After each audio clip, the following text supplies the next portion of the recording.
Oh yeah, no, 100%. We're live, by the way. Okay. Talking about wife material.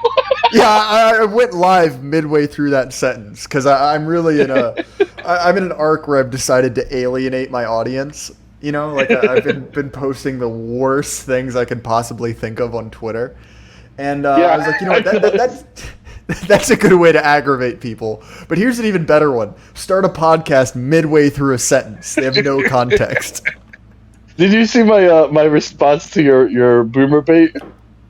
No, not at all. I was in trainings all I, day, so if you notice, those are all spaced at like 2 hour to hour and 45 minute intervals, and I'd just be yeah, sitting in some like BS corporate training, just cooking up the stankiest boomer take possible, post it, just, and then just copy leave. whatever. My tweet was looks like the Burden family coal farm has passed inspection and is in wartime production. Yeah, pretty much, right? I was really putting in work, coming up with the dumbest things possible. Well, who knows? You might get a few boomer followers who are like, "Oh, this guy seems like a spry young man," and then he tunes into your YouTube. It's like, what the hell?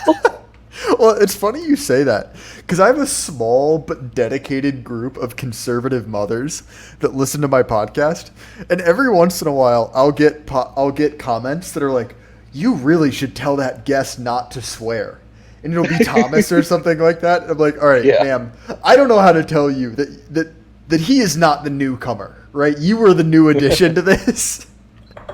No, you got to court the boomer mothers because that's kind of how American conservatism can be redeemed. Because currently, American conservatism is just like, in what way can I pray to the God of Israel today? Not the God himself, just the state.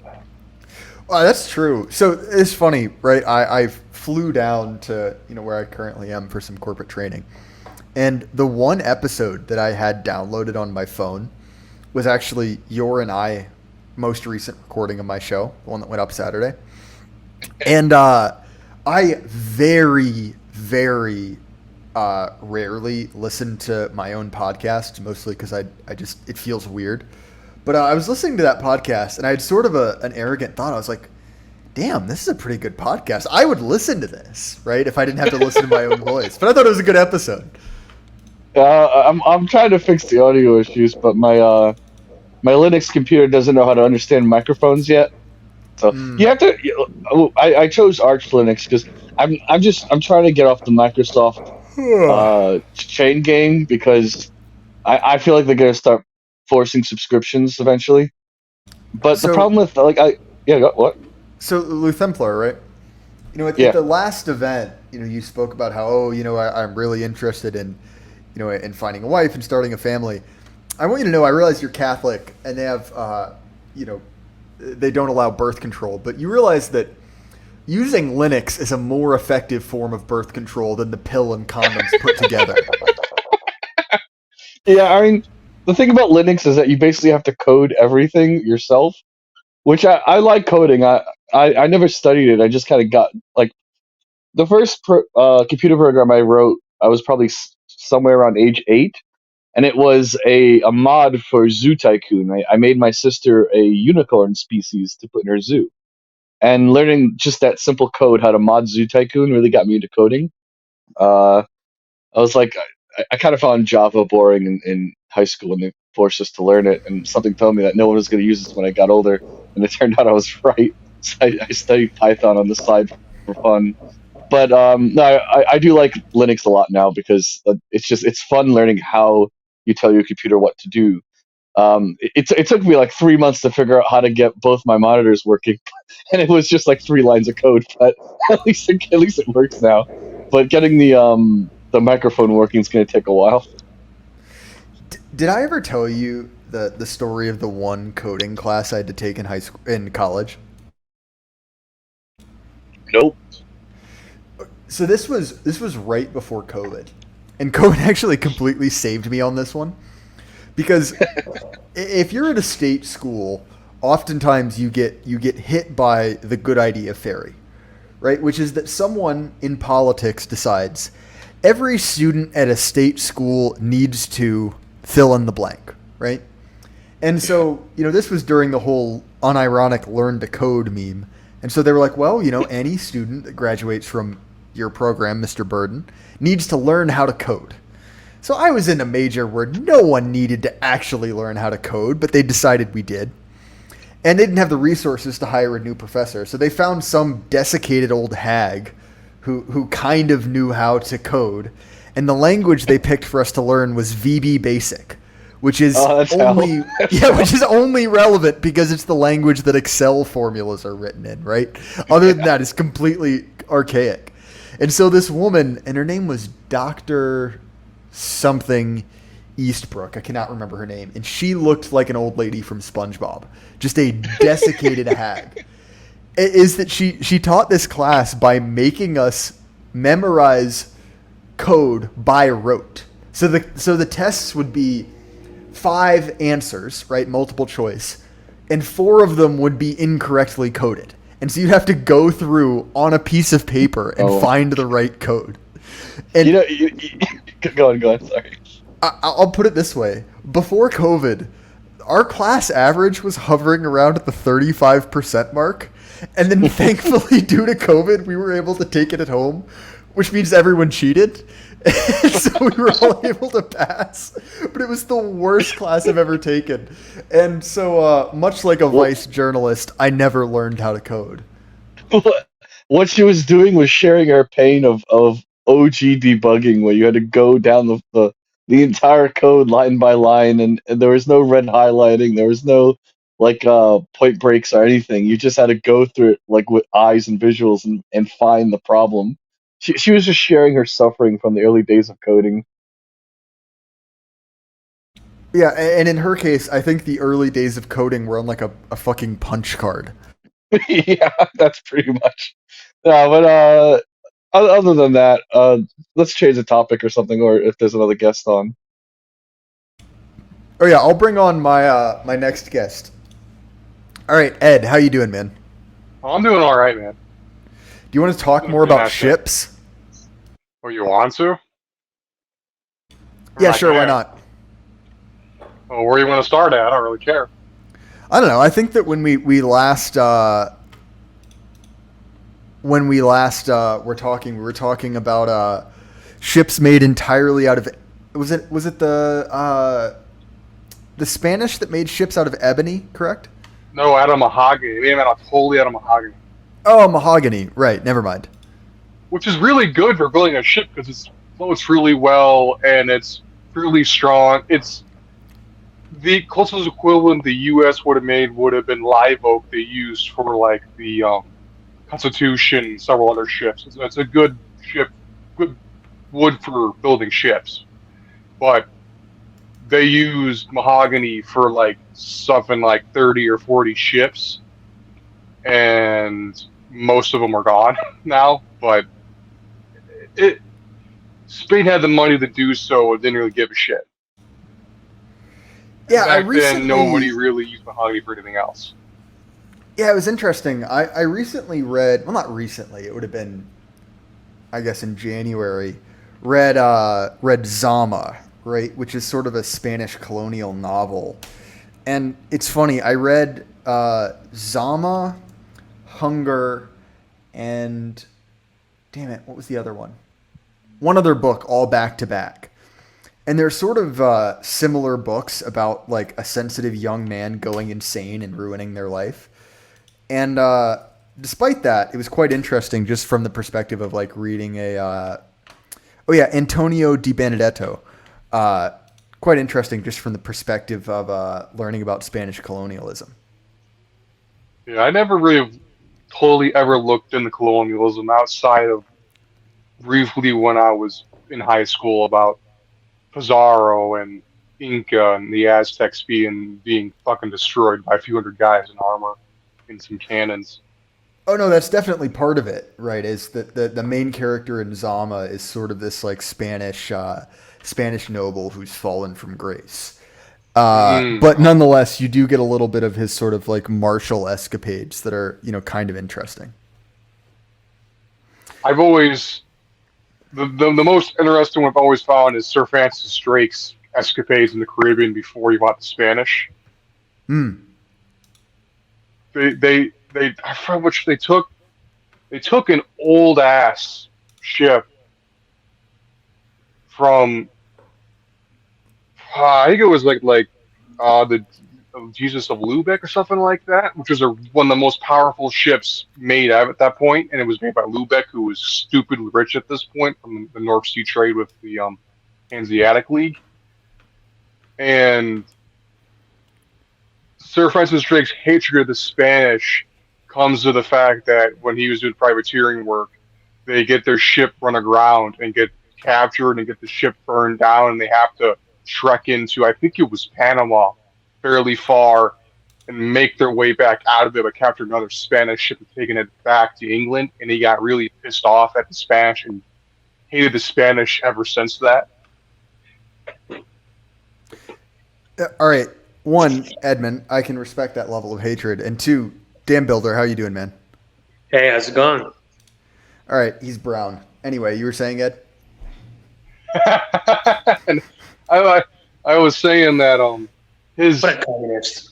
he's a very interesting man because his whole family were sailors too. Well, his father was. His father was a pastor who was making pennies on the minimal amount of money, just basically doing like impromptu like prayer services for people for money, basically. But his relatives were relatively well off, and he was sent there, and he got into the ship industry, and mainly trading with his I think it was uncle or cousin, I thought. So, Dan, I realize you're probably a subject matter expert in the nature of Spanish colonialism, but how are you doing, man? I'm doing great right now, actually. I passed a test. I am happy, and I'm vibing right now. Fair enough. You got any Zins with you, or is Actually, I switched. I realized that on is better than sin. Like the on mints, the 4 milligrams. Man, they're amazing. They're like so good. all right? I'm telling you. Tell me more about that because I'm happy to switch. I've already swapped through 3 different flavors of Zins, and Zins certainly have a certain amount of meme magic behind them. But I'm happy to make a swap to on. Well, the thing about on is that it's a little bit cheaper. It more pouches come per each package. It's actually the package is smaller, so it's easier to like carry around. You don't have like this giant circle occupying your pocket, and it hits harder in the flavor, but at the same time, because the pouch is smaller, it's even more seamless than Zen. And I don't know, like the nicotine just feels better, um, more high quality, I guess. I've never gotten like sometimes Zen gets a little uncomfortable. I've never had a problem with ons.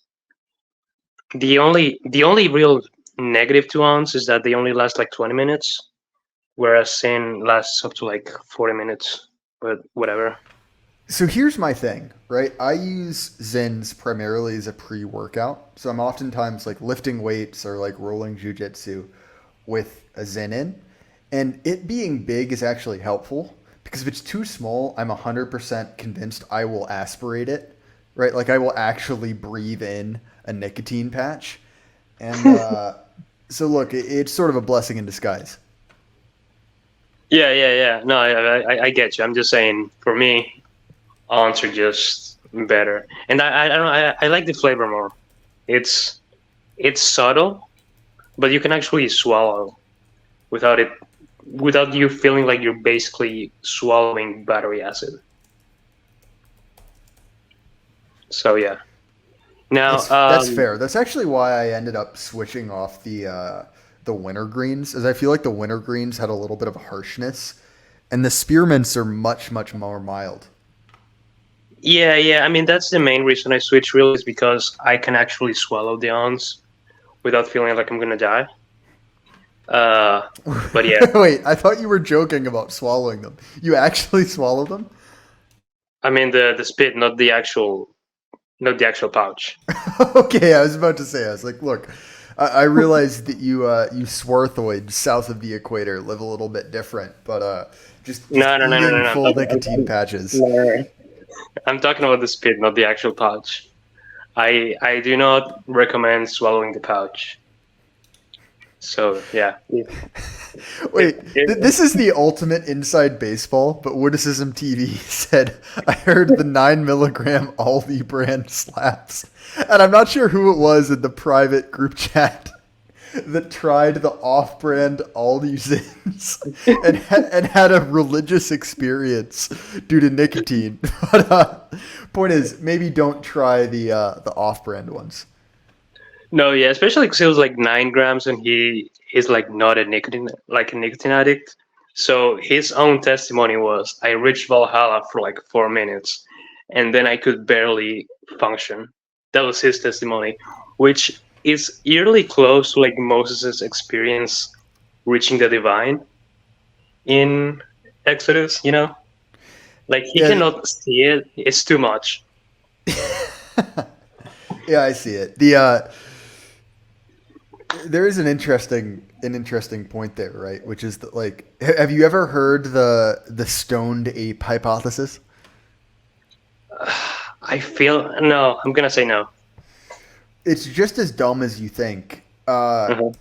So I actually heard this from a friend of mine who's a very, very successful guy, high up at a military contractor, Mhm. extremely intelligent, but also smokes a medically concerning amount of marijuana. And his whole point was, and this is like, you see this in the Rogan sphere a lot. Mhm. And the idea is that basically the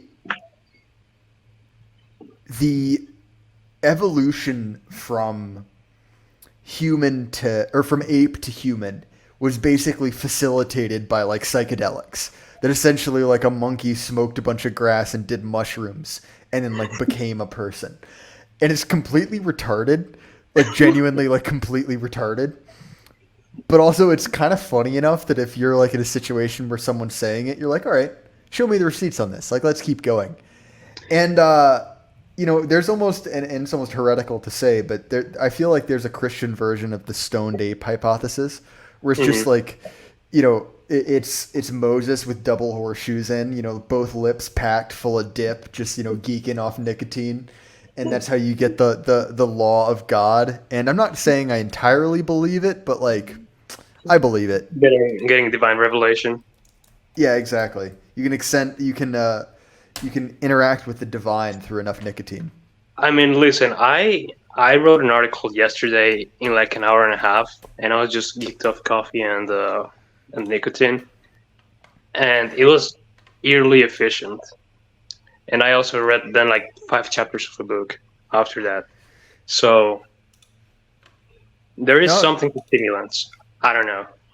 no, Like, there's 100% something to be said for the uppers versus downers culture.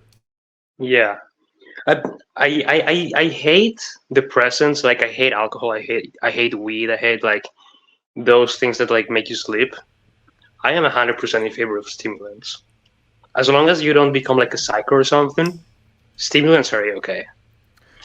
Well, I'll put it this way: to quote my father, Mr. Hmm. Horton, how could I abuse substances when I love them so much? And that is really the words that I think I've lived by. Isn't that the same saying you could say to your wife? How can I abuse my wife if I love her so much? Look, you're Hispanic. You're supposed to be the one telling me about beating your wife. Well, yeah, that's the thing that I've never had that experience. I'm too white, I guess. Well, Dam Builder, aka G, we got a lot of people in line. It's been great. No, you're I'll good. be You're sure good. to talk to you more about our mutual addictions. But it was good talking to you, man. Yes, sir. Goodbye. All right, Black Horse, how you doing, man? Not too bad. How about you? Doing well. Oh, damn it. Well, I accidentally kicked Black Horse. That's embarrassing. Anyway, AE, how you doing, man? All right. He's not paying attention. Scratchy, how you doing? I'm sitting on the couch watching my 2-year-old attempt to read books. All right. I mean, can she read? No, of course not. She's 2. Well, I don't know. She's half Asian, so I figure they're kind of smart, right? She's almost bilingual. She speaks more Chinese than English. She can carry on full conversations with my wife. She can carry on half conversations with me. Well, I And mean, for the record, hitting the on button is better than trips to Zimbabwe. all right, fair enough. Are you a fellow nicotine addict? Yeah, on is better for the record. The only reason I like on though is because I've tried Zyn, and the 3 milligrams like makes me sick. It feels like on the boat once, someone dared me to horseshoe a can, which horseshoeing a can is literally where you fill up your entire lip with as much as you possibly can. You know, like horseshoe all the way around your jaw. And I vomited profusely. And I've never been able to do dips since then because, like, just smelling it makes me nauseated. And the 3 milligrams of Zyn, like, give me that same feeling. So I tried on, because on goes down to 2 milligrams. And on's like a good healthy dose. Healthy in quotation marks, of course. The best though is when you mix caffeine and nicotine, because first it makes you like instantly cleans your bowels, and then right after that you feel like crap out of somebody. Yeah, no, that's fair. I'd always socially smoked. Like, I think you and I have shared a cigarette before. And, like, that's, like, once or twice a month, tops. Because I love nicotine, but the problem with cigarettes, right, is they tear your lungs up and you just feel like, you feel bad. Especially if you're physically active.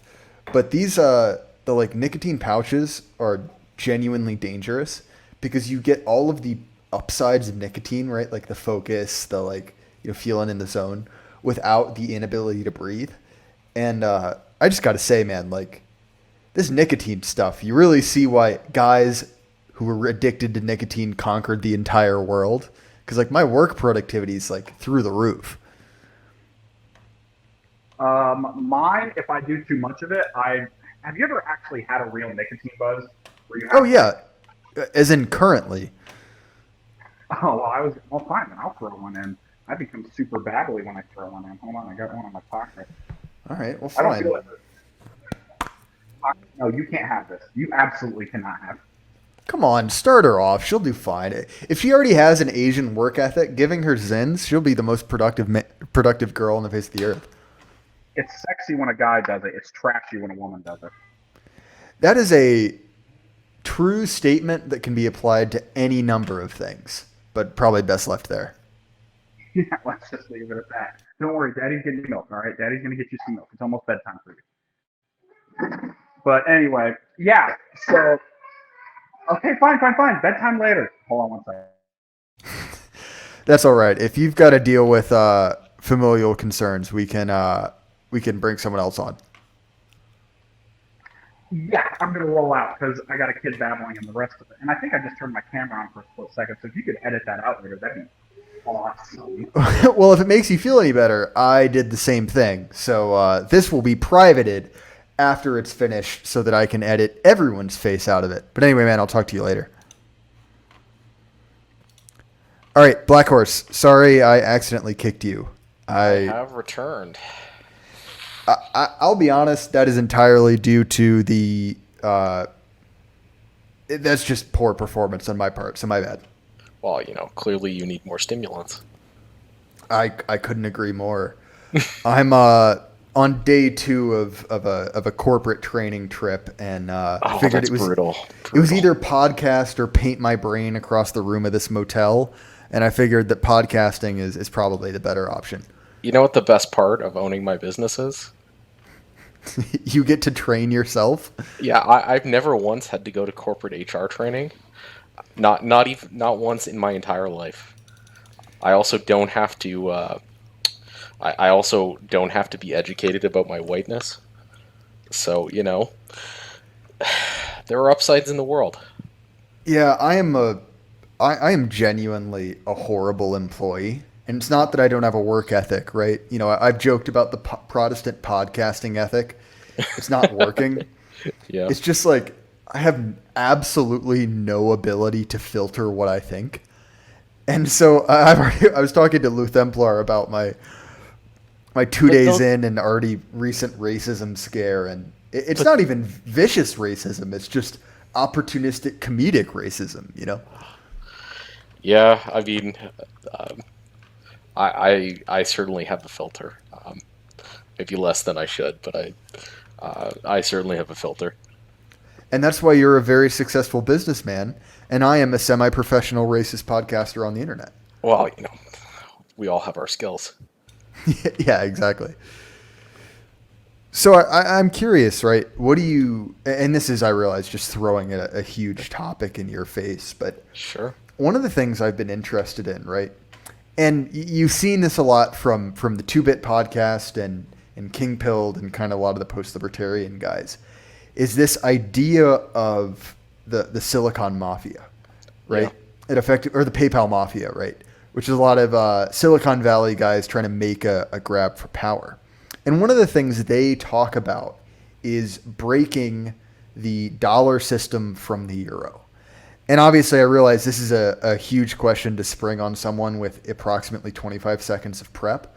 But do you see that being realistic? And how much is that a thesis that you see as being kind of reasonable? Okay, so there are layers to this. First of all, I'm somewhat bemused to see the existence of the PayPal mafia as an element within the U.S. elite circulated as if this is like a new thing. Peter Thiel has been a meme in right wing spaces for a long time because he's the center of this network, which is intimately tied up with the defense industrial complex in the U.S.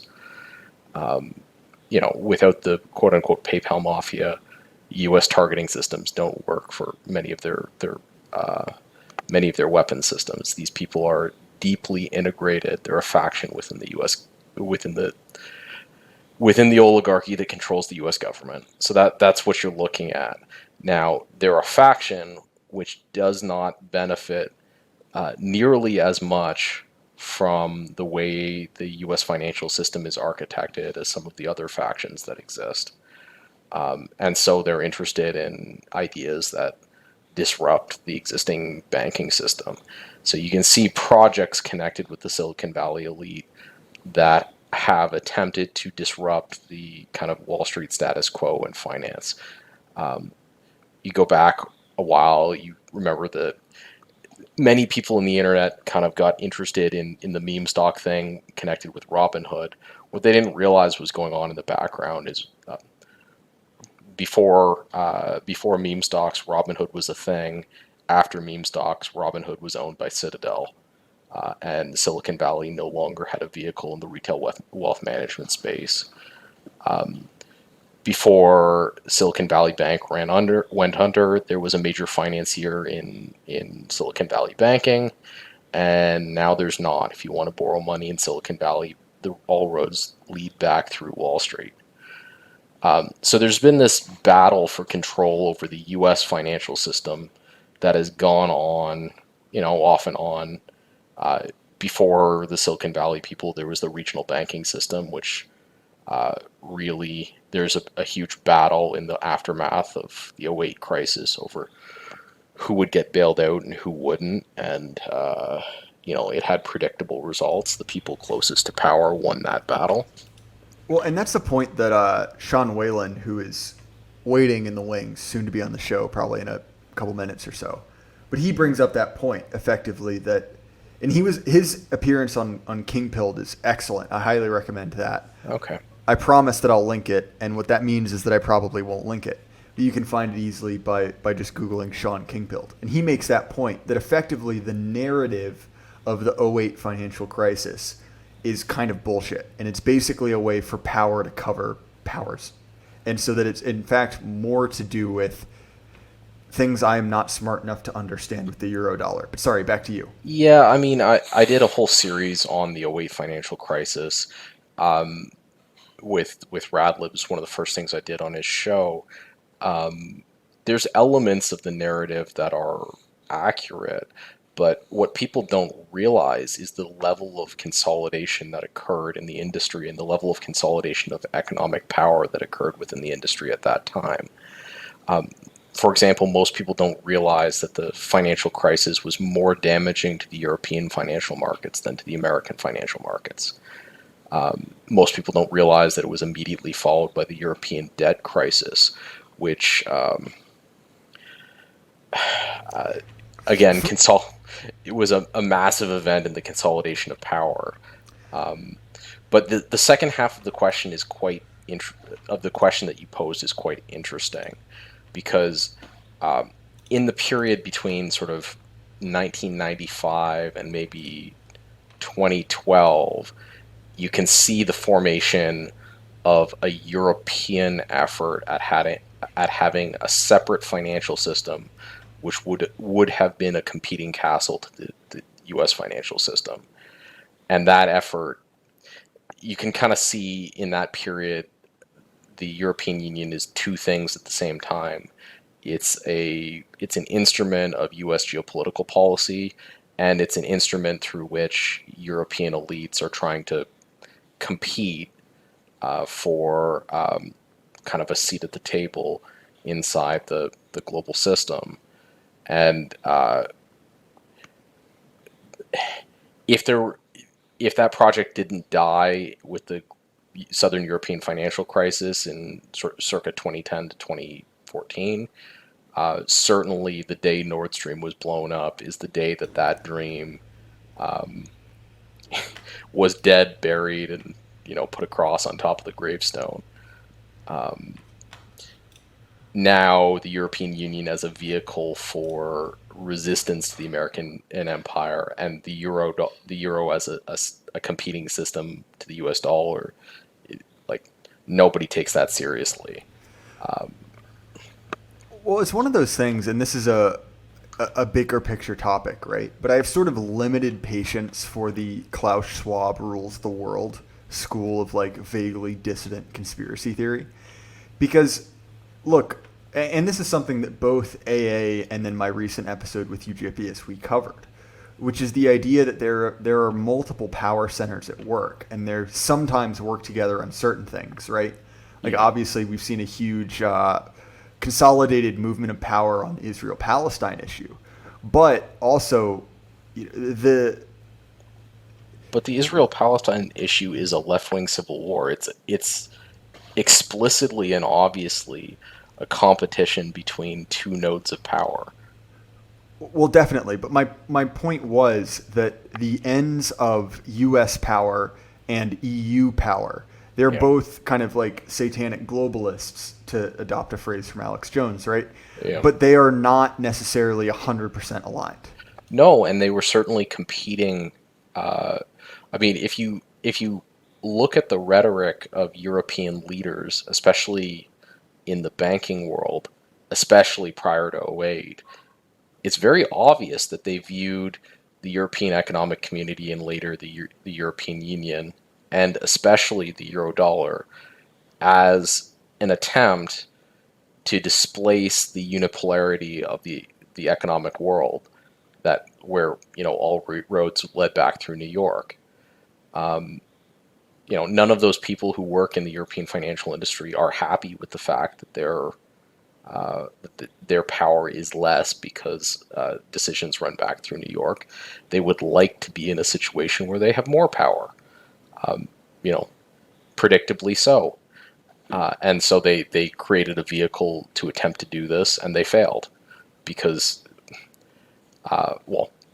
the history of their failures is complicated, but certainly its culmination comes in the fact that you can't overthrow an empire that's enforced kinetically through financial means, unless your kinetic overlord just lets you go. Well, and this is something that I find really interesting with people like Eric Prince, right? Yeah. So there's this whole network, and I've very deliberately tried to contact some of the guys on the periphery. And it's sort of like this mix of like ex-soldiers, ex-contractors, ex-spec ops guys. and they're kind of connected to like the Judge Napolitano, Eric Prince, sort of like government contractor types, Yeah, right? they're part of the martial class in the U.S., but they're also connected with power. I don't know enough about the U.S. oligarchy to kind of know exactly where they fit in. Well, definitely. And so one of these guys is this podcast called, I think it's the Sean Ryan podcast, right? And Yeah. he's an ex CIA contractor, ex Navy SEAL, right? And I'm always interested in listening to his podcast, right? Because he's a quote unquote ex CIA contractor, Right, yeah. and I'm always somewhat Skeptical of the X. exactly right. But I've referenced oftentimes, and he's talking to another ex-CIA contractor who I believe ran for Congress out of Wyoming. I can't remember the guy's name. I might be wrong on that. And I've said before that they sort of have this moment where they literally, it's like that scene from Spaceballs where they sort of sit around and they're like, "Are we the baddies?" You know? Yeah. And that's interesting. But the other interesting point is he has a podcast with Eric Prince. And Eric Prince, who's the guy behind Blackwater, and he genuinely got screwed over by what we consider the deep state.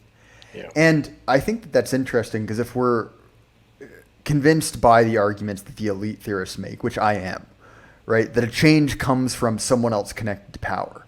And you look at someone who is obviously a highly competent individual, right? He's started multiple high-end VC companies. He started Blackwater, excellent on a personal level. Yeah. But he is thoroughly angry with the system of power as it exists, right? His monetary interests, Well, are 180 degrees opposite of certain people in power. And your point about the soft power of economics sort of being unable to counteract direct military force, I think is an interesting one. And I'm not saying that guys like Eric Prince are this kind of like weird CIA node of people connected to like Judge Knapp who are kind of unsatisfied with the current economic and geopolitical regime are our guys, right? That's Yeah. certainly not the case. But I would they're the argue that they're most better than prominent. our other options. Well, they're the most prominent revisionist power, right? If you were to just lay bets about what changes will occur in the U.S. regime in the future, assuming that there's no disruptive change, because if there's a disruptive change, that's a more complicated question. But those nodes of power are the most obvious challengers to the existing structure. The existing structure is hard enough to map. Like, if you try to ask the question, why is it that Eric Prince was kind of squeezed out of his position, that's a really complicated question to answer, and I don't think that the U.S. oligarchy, even as it existed sort of during the War on Terror years, has been mapped sufficiently to really academically answer that question, which I think the fact that it has not been mapped sufficiently to answer that question reflects the fact that there's actually quite a bit more economic or academic work to be done in the distant right to really understand how the elite work and how they have evolved over the history of the American Empire. But certainly, there's that element, and then I'm not sure what the relationship is between the kind of Judge Knapp network, Eric Prince network, and the what they call the PayPal Mafia network, all of whom are connected to the defense industry, all of whom are revisionist powers. But those are kind of the three nodes that you would bet on if you were looking for a revision in the American regime. And all three of them would benefit hugely from USG losing a war in Ukraine. Which is sort of an interesting point, right? Because Colonel McGregor is often been one to kind of play the Cassandra role, saying, oh, it's over, U.S. hegemony is imploding. And so I think that we But need it's to obviously in his interest to make that claim, right? Because he's certainly looking for power to turn and, call his guys back in to fix things.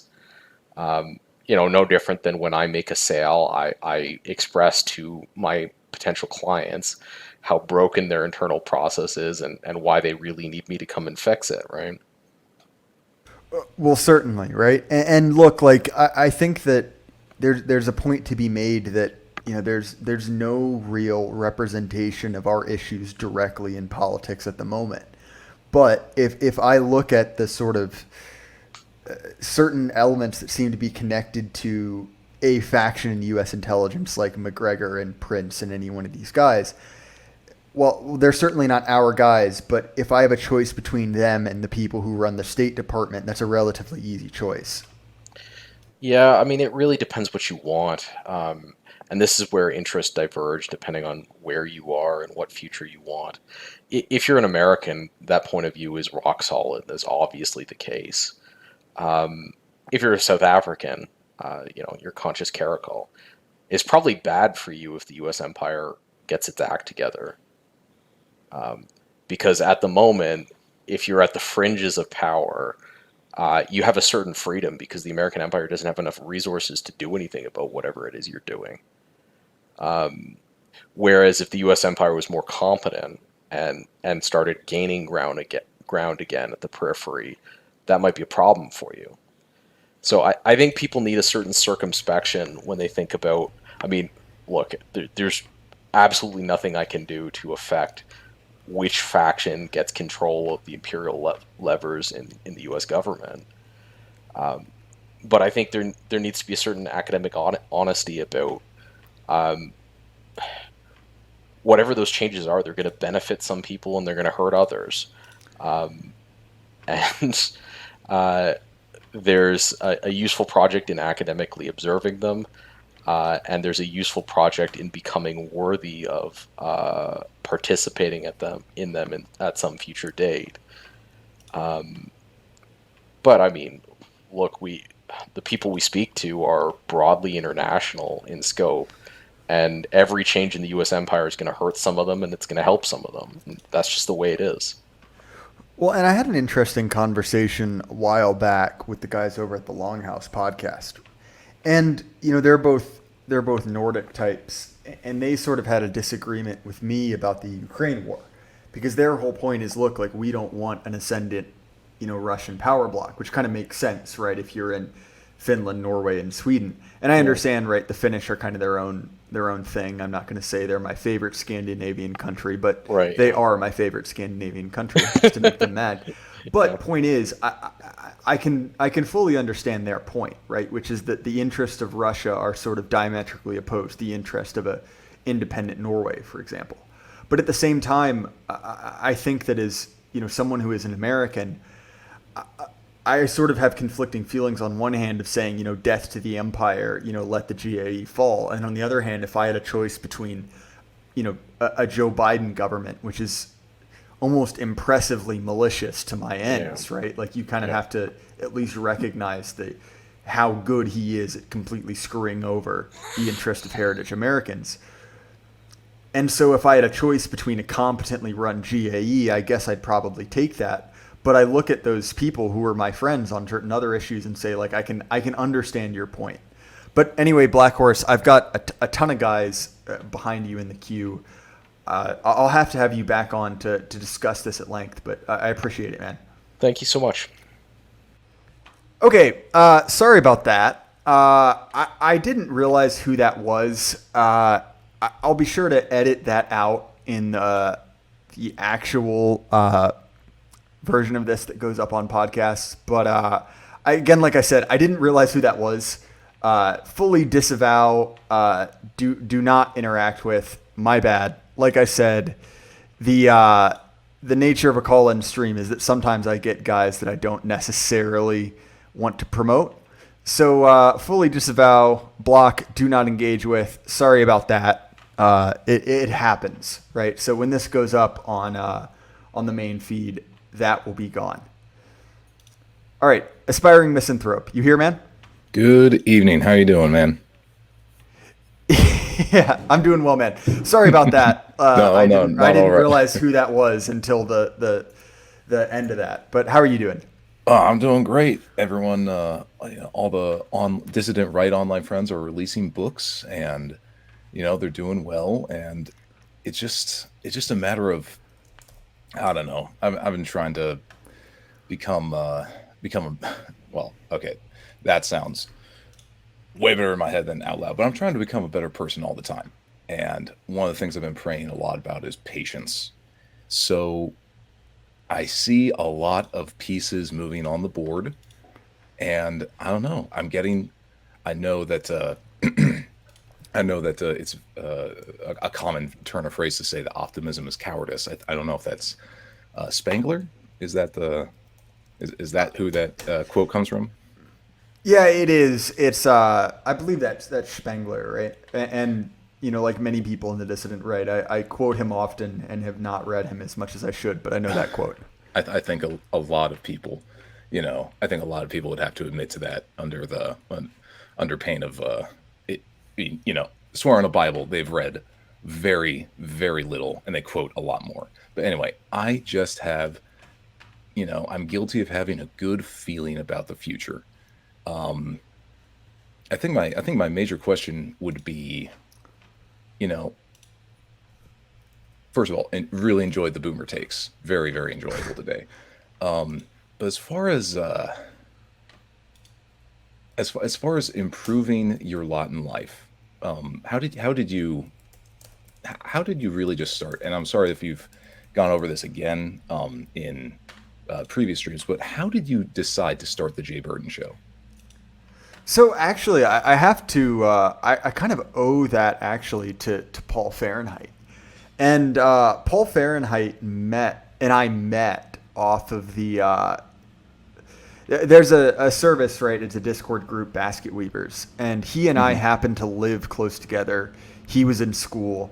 I was finished up, and we met up. I didn't know who he was. Not even trying to be a dick about it, but I just wasn't that connected. But I was like, all right, well, I'll join this Discord group, meet some friends, and he and I had a great conversation. I mean, a full on 4 hour long, just true, just wrestling match of a conversation, and I really enjoyed that. And from that, we sort of had this, okay, we'll continue this later. And so my first episode is with Paul Fahrenheit, and it basically was a continuation of a conversation we had IRL. And I'm kind of a loudmouth, and basically I kind of continually had this feeling listening to podcasts I wish I could have asked XYZ question. And basically from that conversation, I was like, well, okay, well, what am I good at? I'm an okay writer. If you've read my Substack, I consider myself functional at best. I'm not amazing. There are guys who are better. But I think I'm pretty good at talking to people and asking questions. And so basically it was a continuation of that where it's well, damn, I really enjoyed talking to Paul. It was a good time. I really enjoyed, that experience. Let's see if we can do that again. And so from that, I made contacts with people Paul was friends with, I was friends with, and really it just kind of built from there. And from that kind of desire to have interesting conversations with, kind of people interacting with the conversation, so to speak, the dialogue or whatever. And, genuinely, I don't think I'm particularly, good at any one thing past just talking. And I was lucky to have a certain number. Right. Yeah, well, exactly. So and that's my point, is that effectively, I took that skill and applied that to something I was passionate about. And that seemed to be a good mix. And I was lucky to have friends and mentors, and I've kind of continued to talk with those guys. Obviously, you can look at my repeating guests. But my point is, how did I start this kind of journey? It's basically that, right? A continuous desire to good ask friends, people questions. Good conversations, hit record, and see where that goes. Awesome. Now, this was the same basket weaving that's set up by wow, why am I blanking on Dave Green? Dave Green and that whole group. Was through those sorts of connections as well that you made through to meet Paul Fahrenheit in the first place? Yeah, it was. It's funny. Dave Green and I, it seems to be that our content interacts quite a lot. I've actually very rarely been able to speak to him. He was at the U.S. event, but he's kind of such a micro celeb that it's very difficult to get a chance to talk with him. And he was extremely influential on my thought generally. And well, specifically, just I pulled a lot of ideas from him, and so he's a guy that I really enjoy talking to. But if you listen to Dave's streams and listen to mine, there's sort of a call and response, right? Like he'll say something, I'll respond to it 3 weeks later, and even though we've never talked, there's quite a dialogue going on between our two projects. Well, that'll be an exciting crossover. I personally find I find mostly everything that Dave Green writes pure gold, and I only discovered him through COVID. That's really when I fell into this I don't know, dissident right, NRX, actual like truth seeking portion of the online right, and it's just been really, really humbling. And I think the biggest thing I've learned from everyone who's going back to all of these writers who were writing about the calamity facing them in the turn of the last century is that, wow, I need to teach myself how to read again in the most like real concrete way, because just through college, just through everything else through my life, it's just been, oh yeah, you can get by with the skimming the notes and getting by on some other person's work that they've done on this subject, and that's basically what I've come to rely on until it comes to formulating your own opinions on these topics of what do we want a community to look like if we wanted to maximize, if we just want to live a rightly ordered life, what does that actually look like? And that raises a lot of very uncomfortable questions in the modern day. So I just want to say thank you for being another one of those guys who is willing to address those hard questions. Definitely. It's actually an interesting question. And I want to throw this back at you, which is sort of, Sure. What can we expect? Because look, like we're realists here. We understand that, power politics sort of has a certain momentum to it. And I'm not expecting some sort of like perfect form of governance here on Earth, right? We're human. We have a certain amount of corruption kind of baked into the cake, so to speak. Right. But nonetheless, I feel like we can look at our current governing elite and say, you know what, this isn't it. There's something going on here that is sort of wrong. But what do you think is, a reasonable expectation from our ruling class? Oof. Reasonable expectation. I would, man, I know I said earlier that I'm guilty of having a good feeling, but if I'm going to just fall back into other idioms, yeah, it will get worse before it gets better. I don't see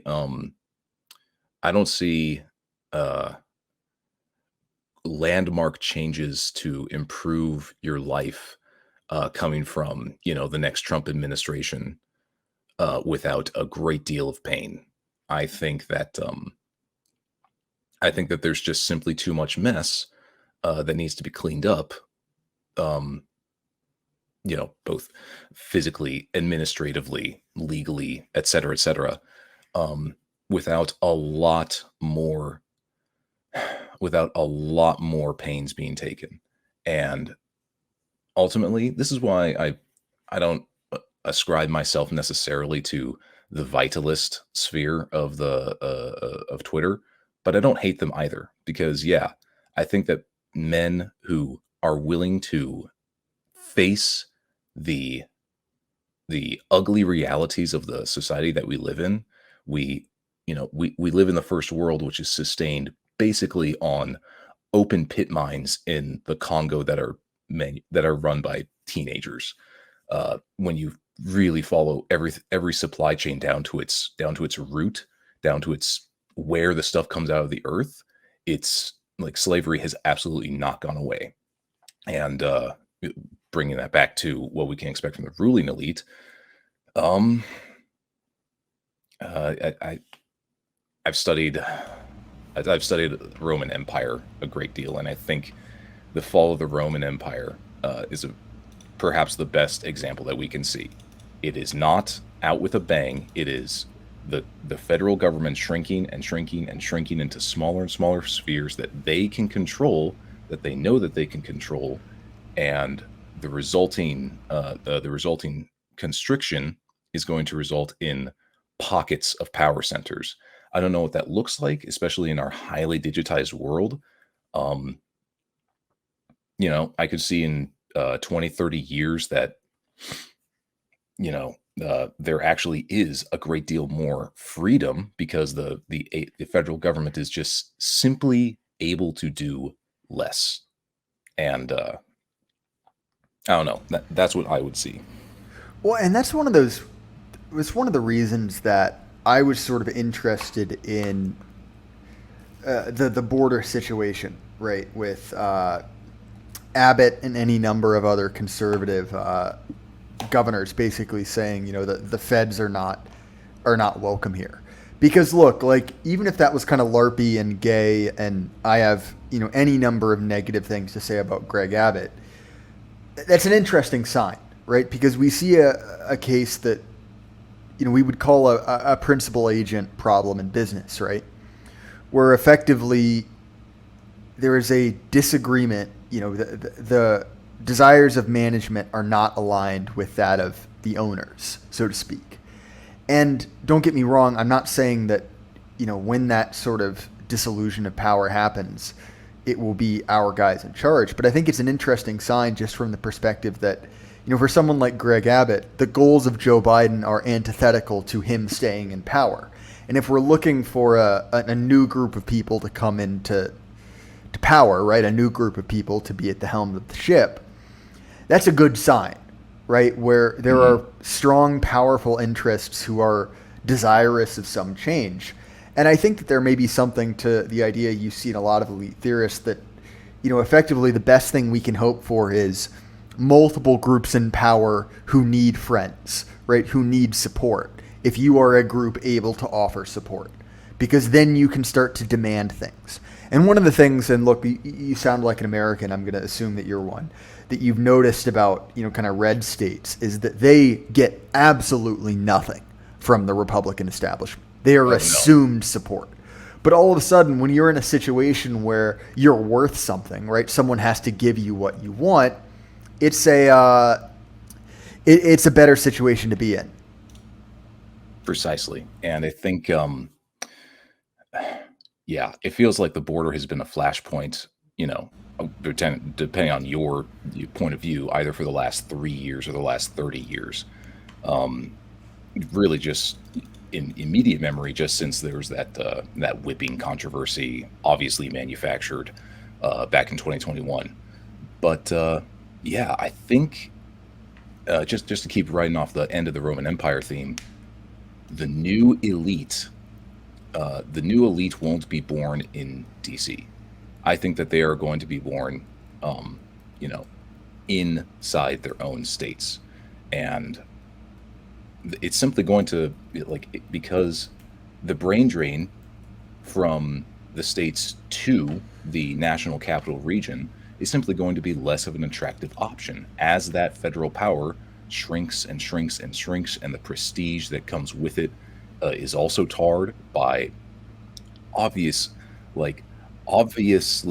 bad things, like having a senile octogenarian be in charge of, the world's most powerful empire.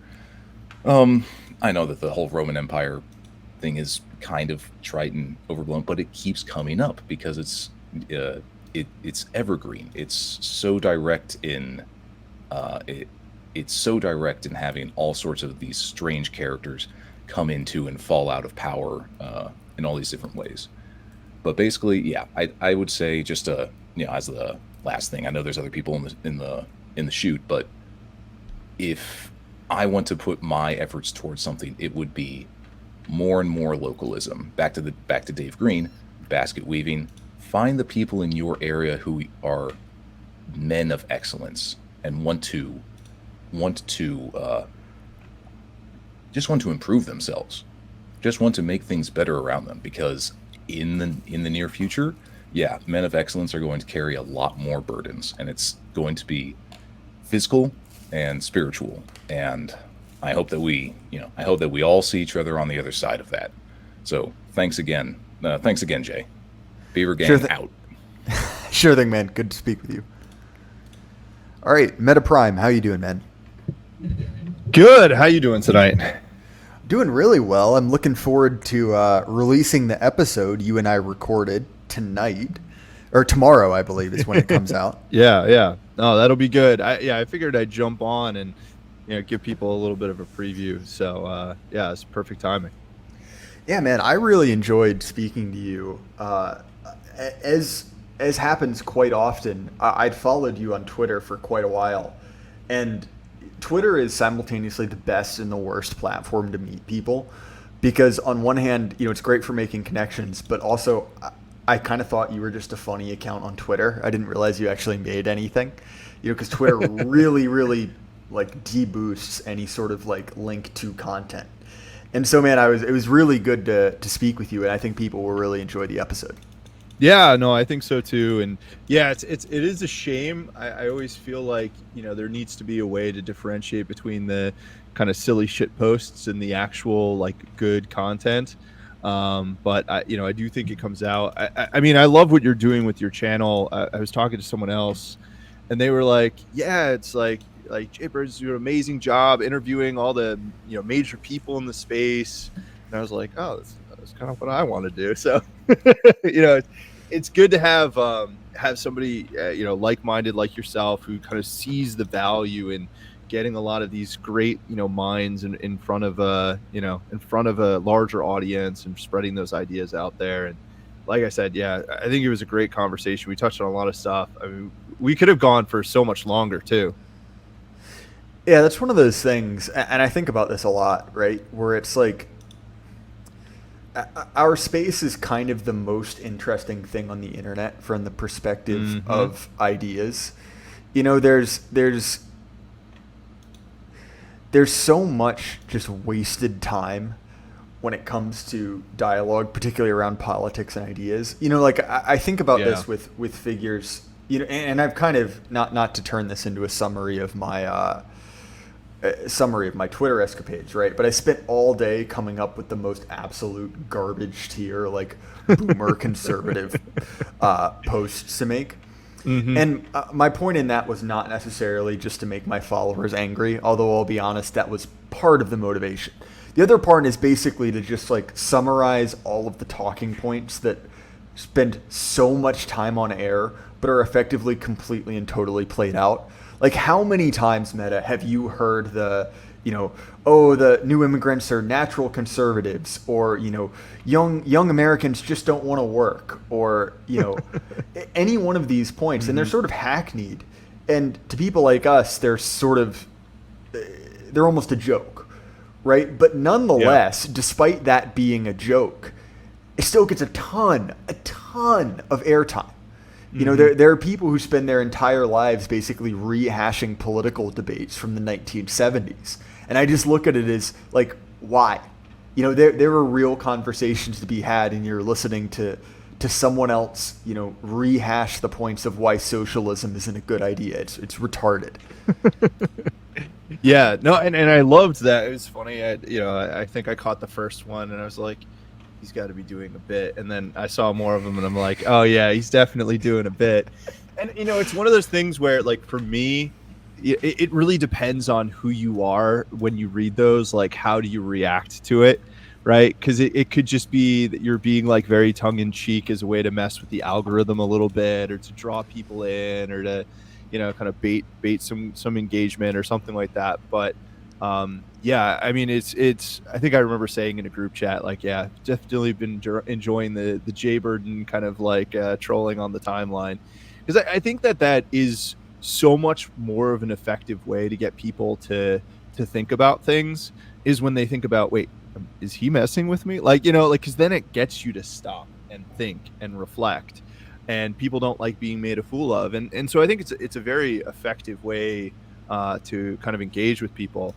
And then to jump a little bit off what you're saying is, like, how do we break into the mainstream? How do we have, get our ideas out there, better ideas? I do think it's taking these things a little bit seriously. I do think the cool thing about the internet is they turbocharge a lot of these conversations. You basically hyper evolve the arguments to their logical conclusion. And so there is like a ton of great ideas that come in out of the space. That's why I think, content has to evolve where you have these kind of like fun little like call-in shows that you're doing here where you can get a bunch of people to come in and talk, but also, people having evergreen content that you can check out, you can look into. And so that mix is really important. And so, but you got to stay relevant on the timeline, and, you might as well have a little bit of a trolling episode to get people, thinking out there. It's a valid point, and you and I talked about the incentives of social media. That effectively the thing that the algorithm wants you to do is not necessarily the most productive from a human standpoint. Yep. And I both fully recognize that, and also admit that X.com is a giant dumpster fire. And every once in a while, you just kind of like look at it and be like, all right, I'm gonna make this just a little bit worse. Yeah. I don't know. I think it's either that. It's either you got to like, throw out your own kind of like funny takes out into the void and hope they stick, or you just constantly seed that ground to dumb people who are very happy to scream out into the void. So I'm glad that you're doing the Lord's work, even if you don't get as many tweets or likes and retweets as you deserve. It's I've been enjoying seeing those on my timeline. Well, definitely, man. And one of the things that, because you're another Axios fitness guy, right? You're working with JD, and one of the things that I'm continually amazed by this in this sphere, right? And I even made a post about this. It's been deleted, right? Because I work on a solid 24-hour rolling delete timeline on Twitter. But I sort of made this post about the cultured thug. Right, which is an idea from Bowden, where he talks about someone who's sort of both intellectually and physically formidable, right? Someone who's hence the name cultured thug. And I'm genuinely impressed by how many guys in this sphere are both like genuine like intellectual weapons, right? Like dangerous guys who can really throw some ideas around, and also look like 80s action heroes. And you've been posting some serious numbers. I think you hit what, like a 280 on bench the other day? Yeah.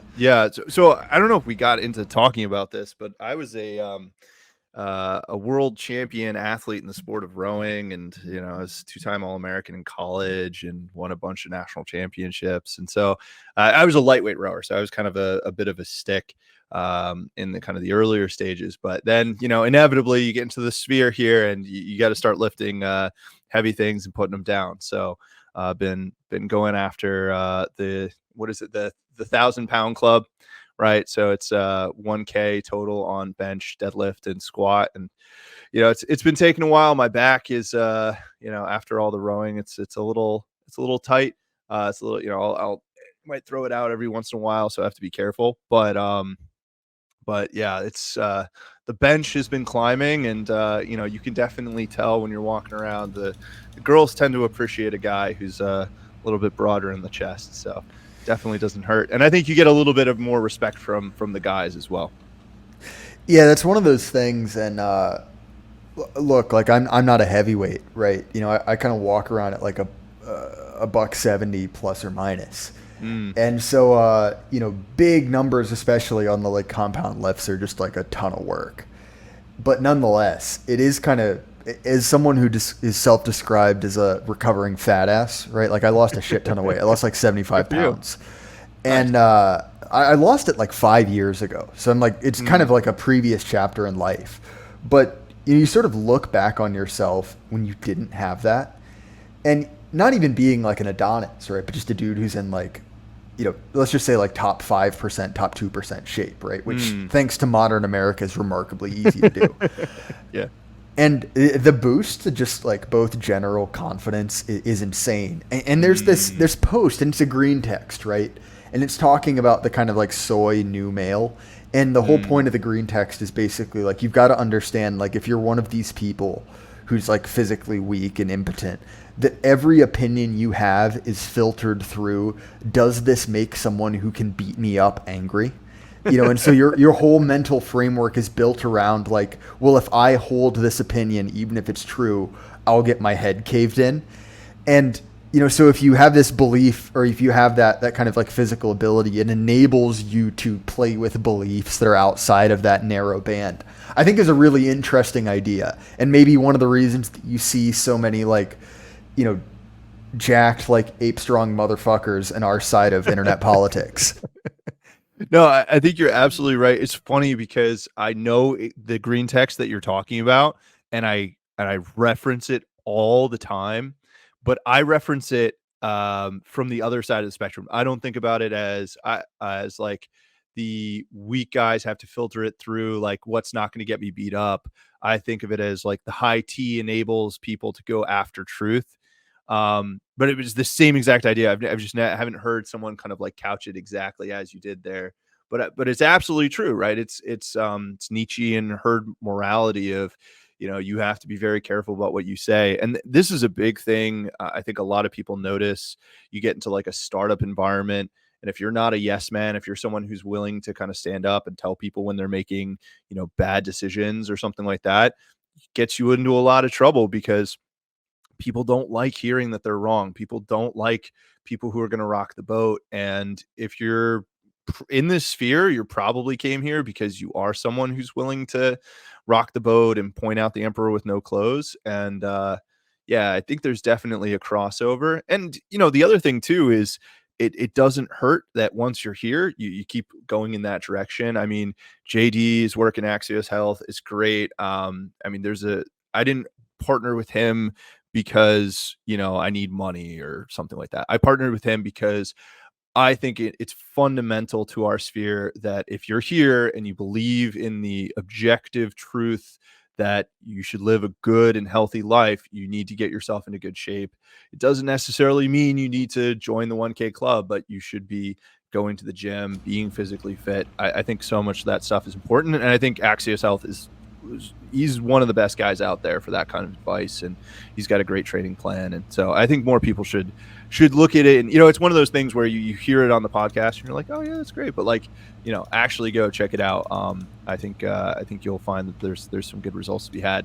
So I'm looking forward to when you finally hit 315 on your bench and you physique docs and some ripped Chad. Because when I saw the Steve Saylor tweet today, I was like, oh, maybe he's talking about Jaybird.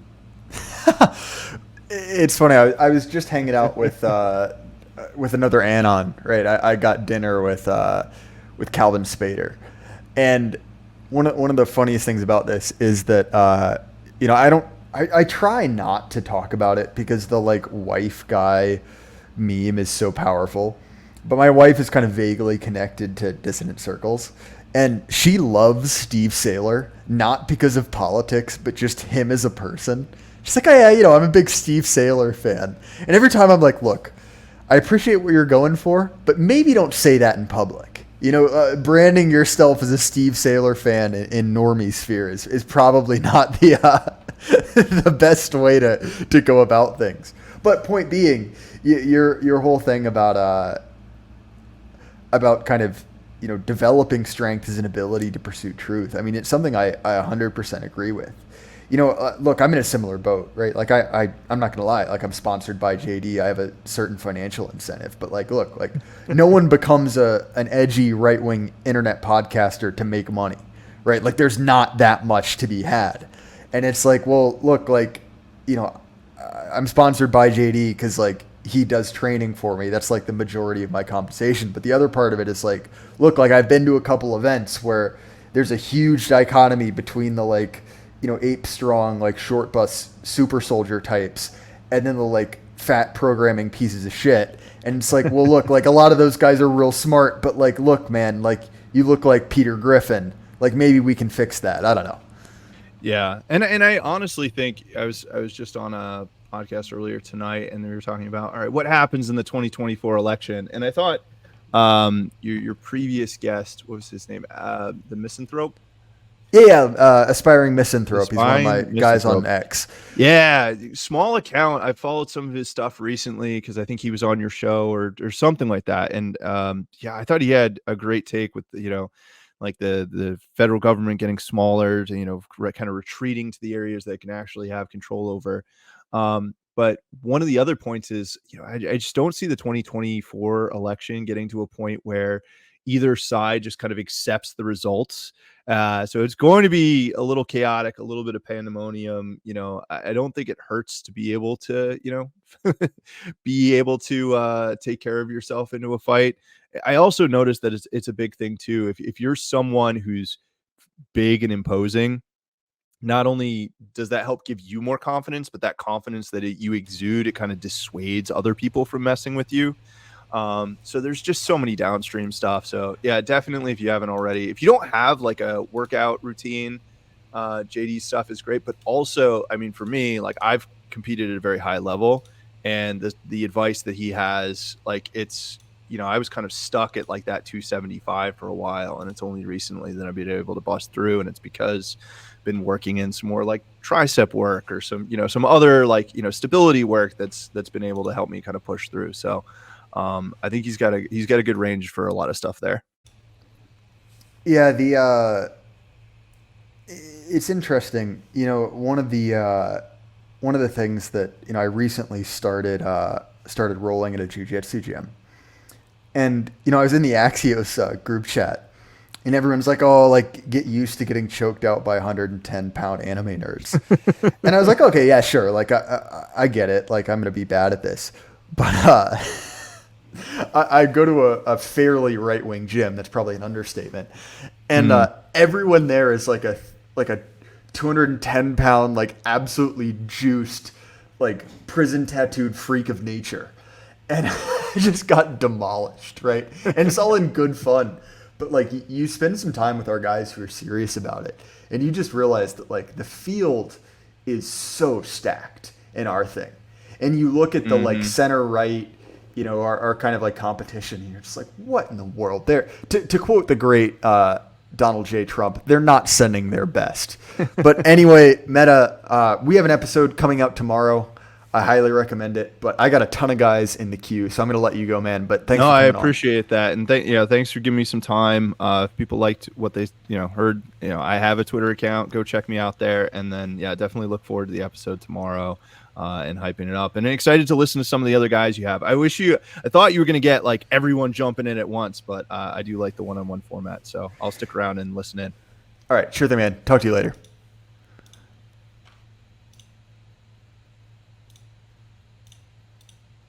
All right, Pillsbury Dobro, how you doing, man? Hello, Mr. Burden. It's great to meet you and to speak to you. Yeah, sure thing, man. So what are you here to talk about? Well, I mean, I would start off by saying, first of all, I don't remember what year you started. You've been going for close to 2 years now, right? Doing this little thing in this space that we're all a part of. Yeah, just a little over 2 years. Okay, yeah. So it would have been post-COVID then is when you started? Yeah, I started in April of 2022, post that conversation I had with Paul Fahrenheit, I believe. Gotcha. Yeah, no, I would just lead off by saying, man, I mean, your show is one of the only shows that I like try very hard to keep up with every episode you put up. You have given a platform to so many interesting people that I never would have known about otherwise. I mean, you're the one who put me on to Thomas and obviously Pete Q with their World War II series and all that stuff. I would start off with that, man. I mean, which is that I think what you're doing is really important. I think you're a very important voice in this funny little sphere of the internet we got going on. Well, thank you. I will say you might be the only person in history to discover Pete from my show and not vice versa. So I appreciate that. Yeah, no. And you know what? One of I think your best episodes is pretty recent. It was your last episode with Kryptos, which I thought was like such a perfect distillation of this whole political moment that we're kind of in. Like so much so that I sent it to a friend. I was like, okay, because I talk politics with my friends or whatever. They're not as political as I am. They're not as maybe autistically obsessed with this kind of stuff as I am. But I sent it to him anyway because I was like, I think this conversation right here kind of demonstrates the genuine divide that we're dealing with, and not sort of like the kabuki theater that I think everyone believed politics was. At least what I thought that it was, like pre-COVID. Because I know COVID was, for a lot of people, and for me included, it was kind of like the big wake up call. And then, of course, Chase 6 after the Summer of Love. But yeah, that conversation, man, I think was really well done. Well, thank you. I appreciate it. That's sort of the cool thing about doing this podcast, right? Is look, like I'm a younger guy. I don't try to put myself out there as any expert, but you have the ability, because you can interview people, to talk with and make friends with people who are much, much wiser than I am. And Kruptos is one of those guys that I just feel like I'm just like a sponge, just soaking up whatever he has to say, because he has a very, very interesting opinion on things. And look, like, I'm not saying I agree with everything Kruptos says. You know, he's taken a lull a little bit farther than I have. I kind of came to a lull from Kaczynski, right? Which is sort of an interesting path. But nonetheless, he's a very, very deep thinker. And going back to what I said with Meta Prime, which is just like, this sort of feels like a sphere that's almost electric, right? The discourse happening here is incredible. And you have someone like Kruptos who I resonate with because we have a certain common shared confessional background. And he can take a lull and sort of breathe life into that. And yeah, I cannot recommend Kruptos enough. I enjoy speaking to him every chance I get. And yeah, I'm glad you enjoyed that episode, because there's a pretty high correlation between episodes I feel are really fun, like I learned a lot, and then what my audience seems to enjoy. Yeah, and you know what's, you're definitely hitting something right there when you say that, like, this sphere is kind of the only place where the discourse is actually genuinely compelling. Because what I found, especially, and I'm sure a lot of people can speak to this, is that pre-COVID, politics is still caught up very much in like the standard boomer con dialectic, where the right just has kind of no teeth. They're reactionary, but not in the ways that like we would call ourselves that. They're reactionary in the sense that their frame is just entirely based around whatever agenda their enemies set for them. And in this sphere, like it's just the polar opposite. There's just so many people that I feel like are advancing interesting, unique ideas that are coming at things from different angles. Even if there's all this like bickering and infighting, like with all this shit that's going on with like the campus protests and like kind of the split on right-wing Twitter over like, you know, is it totally like cucked? Are the optics cucked on this? Because it's like all like the pro-Israel versus pro-Palestinian question. I don't know if you have any thoughts on that, because it was one of the big, that, and of course the big rebellion of the right-wing ladies that started with, you know, people like Kashuda and RFH. But I don't know if you had any thoughts on that. So several things, and this is connected. For the audio bros, I just pulled up a comment from Look Jolly. Said, first heard about the Jay Burden show on Andrew Klavan. Great interview. So I will say, right, you know, I was planning on doing a pretty tightly connected mini series on Israel-Palestine. That's sort of been, that will still happen. It will just be less contiguous than I thought it would be initially. But to your point, I try not to talk about women because I am simply too sexist to talk about women ever. I don't care. I'll put it that way. But as regards the Israel-Palestine thing, and this actually came up with my interview on Klavan, which is, you know, it sort of comes down to a question more broadly about like ideology, right? Which is sort of why do we do this thing called politics? And Pillsbury, I'm going to mute you. You'll be able to unmute yourself just for the sake of the audio. But it comes down to like what is the purpose of ideology?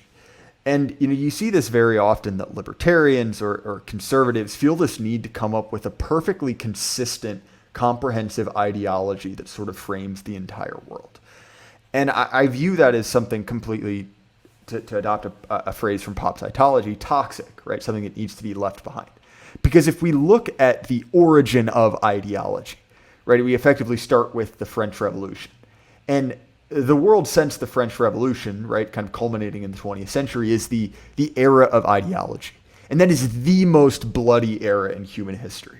ideology, that this idea that you can have a perfect plan to govern the entire world, equally applicable, regardless of kind of color, creed, or culture, is, I view, completely manifestly untrue, right? That is something we need to abandon. And look, like, politics is a fundamental part of human existence, right? We're never going to escape from that.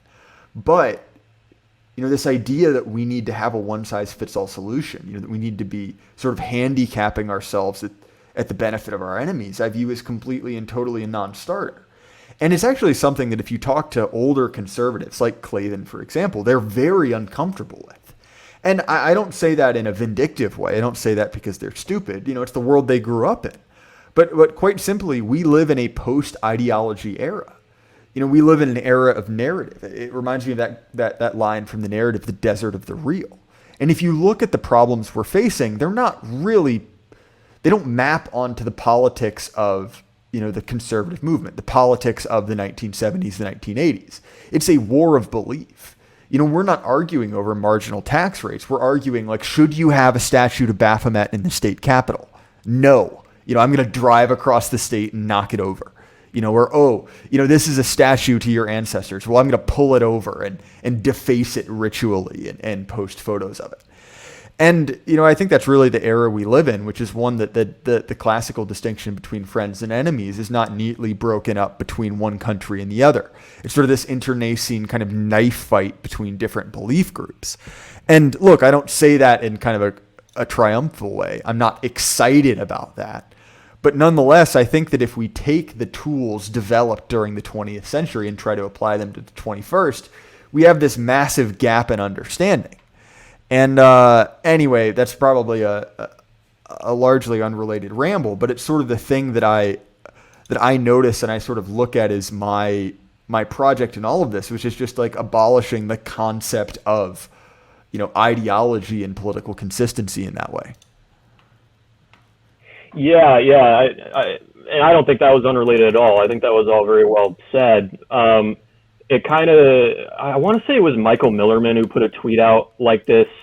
Oh my God, I'm blanking on what exactly he said, but he was talking about Schmidt, and I think what he was basically reiterating in different words, basically what you had just said, which is that liberalism is in its attempt to kill the political paradigm, to basically create a post-political society in which, like, the political questions are all answered. You are actually just creating a much more hyper-politicized society, but it's just kind of brewing beneath the surface because none of these fundamental questions are actually being addressed. We're all kind of just sitting around pretending that the only important questions are, well, like, whose tax money goes where, and, how many DEI hires does this high school need, or whatever. Like, they become like these very, like, frivolous questions, as opposed to what you're saying, which is that, first principles still play a role in politics. And when you deny those things, you get exactly the situation that we're in now.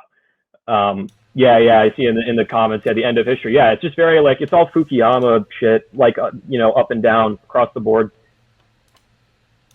Well, and this is something that, I notice, right, that the idea that, liberalism would solve politics, I view as completely discredited, right? And the idea is effectively we can kind of sublimate the real friend-enemy distinction, right? And look, like, if you look at the real liberal thinkers, they're sort of born out of the chaos of, things like the War of Two Kingdoms, things like the 30 Years' War, right? Which were incredibly destructive wars fought over first-order principles, right? Where does theological authority derive from? And so you can sort of understand, someone looking at a conflict when roughly 8 million people died and saying, like, okay, we don't want that to happen again. So we will take those kind of first order questions and remove them from the political sphere and take them into the realm of personal political debate, right? But the problem with that is that works when you have a roughly analogous worldview. Right? Like, okay, look, like, Protestants and Catholics have any number of disagreements, but that is a broadly Christian ethos, right? But that basically removes the immune system of a society. And we are effectively living in a society that has not had an immune system. It has had AIDS. It is paused, right? And has been so for quite a while. And now we're in a situation where we haven't been able to sort of excise those problems. Anyway, Pillsbury Dobro, I'm not trying to end this too quickly, but we have reached the limit of 10 people backstage behind you. So I'm going to need to kick you and bring on the next one, man. But again, I appreciate your kind words, and this was a fascinating discussion. Yeah, no problem, man. It's been a pleasure talking to you. All right. Talk to you later, man. All right. Sean, how you doing? Oh, fantastic. I'm doing well. How about yourself? I'm doing quite well. Thanks for coming on my podcast at short notice, but I'm looking forward to it. So you had something to add with the Euro v dollar discussion that Black Horse and I had. Anything you want to bring up now? No, because I'm not really a super expert in the euro dollar. The thing I actually wanted to get into is a topic that I've kind of been discussing with some other friends in the red pill circles as well, is what I've been calling the attention economy versus the real economy. So I guess first things first, congratulations are on his book, just went live today. And you did an excellent interview on his podcast that got titled Social Emotional Patronage, that people on the right tend to be concerned with practical outcomes. We're always trying to figure out how to, grow businesses, grow a household, maintain a budget, kind of these very concrete things that in what's his name, in Sam Francis's review of the managerial revolution. He gets into kind of right-wing people are very focused on, like, does your bridge stand up or fall down? Does your airplane fly or fall out of the sky? Right? These are all things we could kind of relate to with the competency crisis. Whereas the left-wing mind is much more about spin control and trying to figure out, like, how do I avoid blame for this? Oh, actually, these results are the results we wanted anyway. It's kind of like a way of explaining away things. Okay, so where that ties into is we seem to be living in an age where people are much more focused on that attention component as opposed to the practical outcome component. And I've actually been going back and reading Veblen's theory of the leisure class, because he got into this as well, the kind of sequence of going from capitalism addressing needs in terms of, well, how do I, cook a breakfast I can afford, or, a vacuum to make housework easier, or even appealing to men buying a truck. Oh, well, it has towing capacity or so much bed capacity or what have you. And then as those needs went on to be met, it kind of evolved into emotional advertising. Oh, buy this car because it makes you feel like a big man, or, buy, this cologne because it makes you feel sophisticated, or something like that. But now I think we've reached this age where these Veblen goods, and the quintessential examples of these are the ones we see all the time. The Lamborghini and the $30,000 designer handbag. And these are things that the people who are getting them themselves don't actually want. It doesn't make them feel better. It doesn't do anything useful for them. But they're getting it because they like the attention that it attracts from other people through social media. So now that we have this age where everything is so hyper interconnected, it's not even about their own needs and desires anymore. It becomes this, like, surrogate of how will other people think about it. And they're kind of embodying that. The fact that that is leading the economy in kind of this false sense of a consumer economy, I think if we can wrap our heads around that or figure out where that's headed, we can solve the problems that we're trying to figure out on the right as well, that, kind of the base fund, right? How do we draw capital to us? Again, I guess this does then tie into kind of the PayPal mafia concept of how do we have our venture capital private equity firm, and what is actually going to attract people to want to participate in that and for the benefits that they actually see.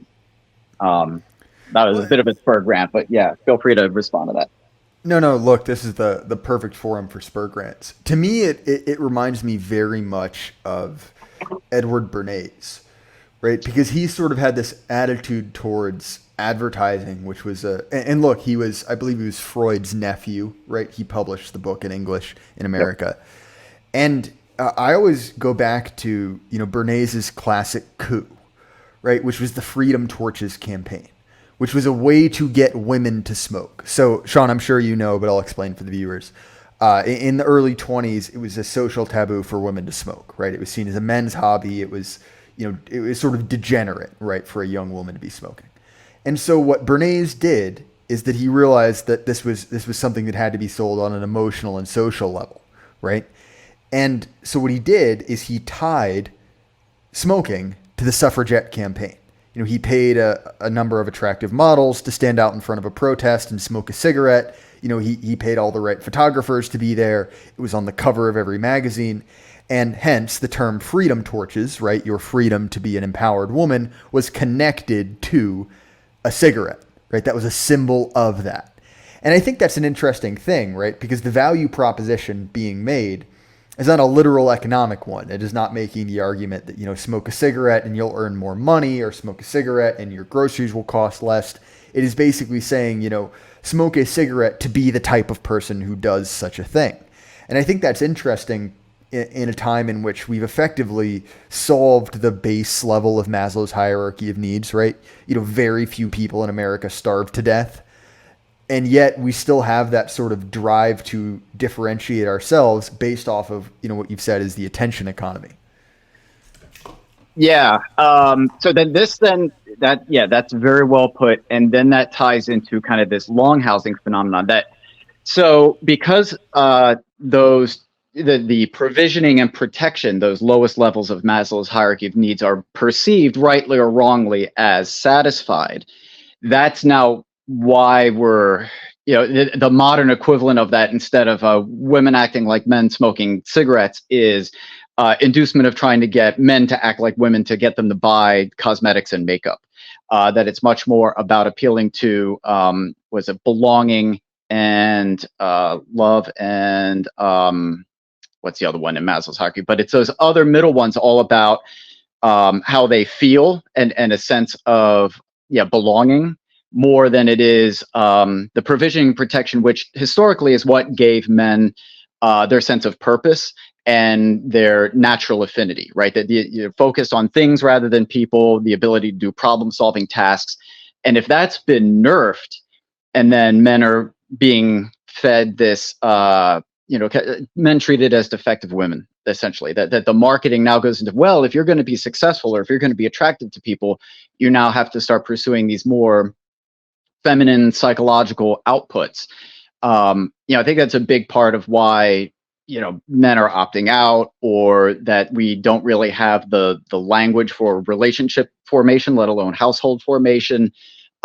These things that men, I think, are naturally attuned at through evolution and just like how we're made, has now been short-circuited. And I think that's a big part of the aimlessness and lack of purpose that men are feeling now. Definitely. It's interesting you bring up cosmetics, right? Because I've known a very few sort of metrosexual types who have actually gone full in on the South Korean model, right? Like, I wear makeup, and they sort of kind of try to cash it in like a weird alpha male cope, which is like, looks maxing effectively. Like, I'm making myself the best version. And my reaction was effectively, yeah, sure, man, but you're still the guy putting on makeup. Like, you could call it guy liner all you want, but we know what it is. Yeah, exactly. You didn't pick that blouse out of the men's department. Yeah, exactly. And I think that there's another kind of interesting level to that. And look, like I have a, shall we say, complicated relationship with the manosphere. But nonetheless, it's an interesting thing to notice, that idea of the sexual marketplace, which is a very powerful meme. And, if you take that sort of analogy of selling yourself, right, that you were trying to sort of like market yourself to a prospective mate, there's sort of a strategy. And if you've ever been around a college in like maybe the last 15 years, you'll have noticed this, which is there are a variety of strategies. And one of them, and the makeup strategy is sort of related to that, is the like creepy male feminist strategy, which is effectively like, I'll be one of the girls. I'll sort of adopt this kind of like worm tongue-esque, like eunuch type persona. Yeah, the sneaky fucker strategy. Yeah, exactly. That's a direct way to say it. But you see it, and it's almost like by adopting common interests, like makeup or anything else, that's another way to compete. And I'll put it this way. This is what we invented the stocks for, right? Like we should throw rotten tomatoes at these people. Yeah, absolutely. So, the how that came to be that men are trying to accept or trying to work within female frame as if like they're the ones who set the definition, seems to be driven by that. What's the statistic? It's something like 70% of purchasing decisions are now coming from women as opposed to men. Now, men might be generating more of the wealth in the world, and women generate less. But because women are making these consumption decisions, and because credit is easy, and unfortunately a lot of men are supplicating to women, marketing has clued into this. Like Lindy Man did that great thread a while back on the vulgar wave, going from the fall of the Soviet Union to about the 2008 great financial crisis.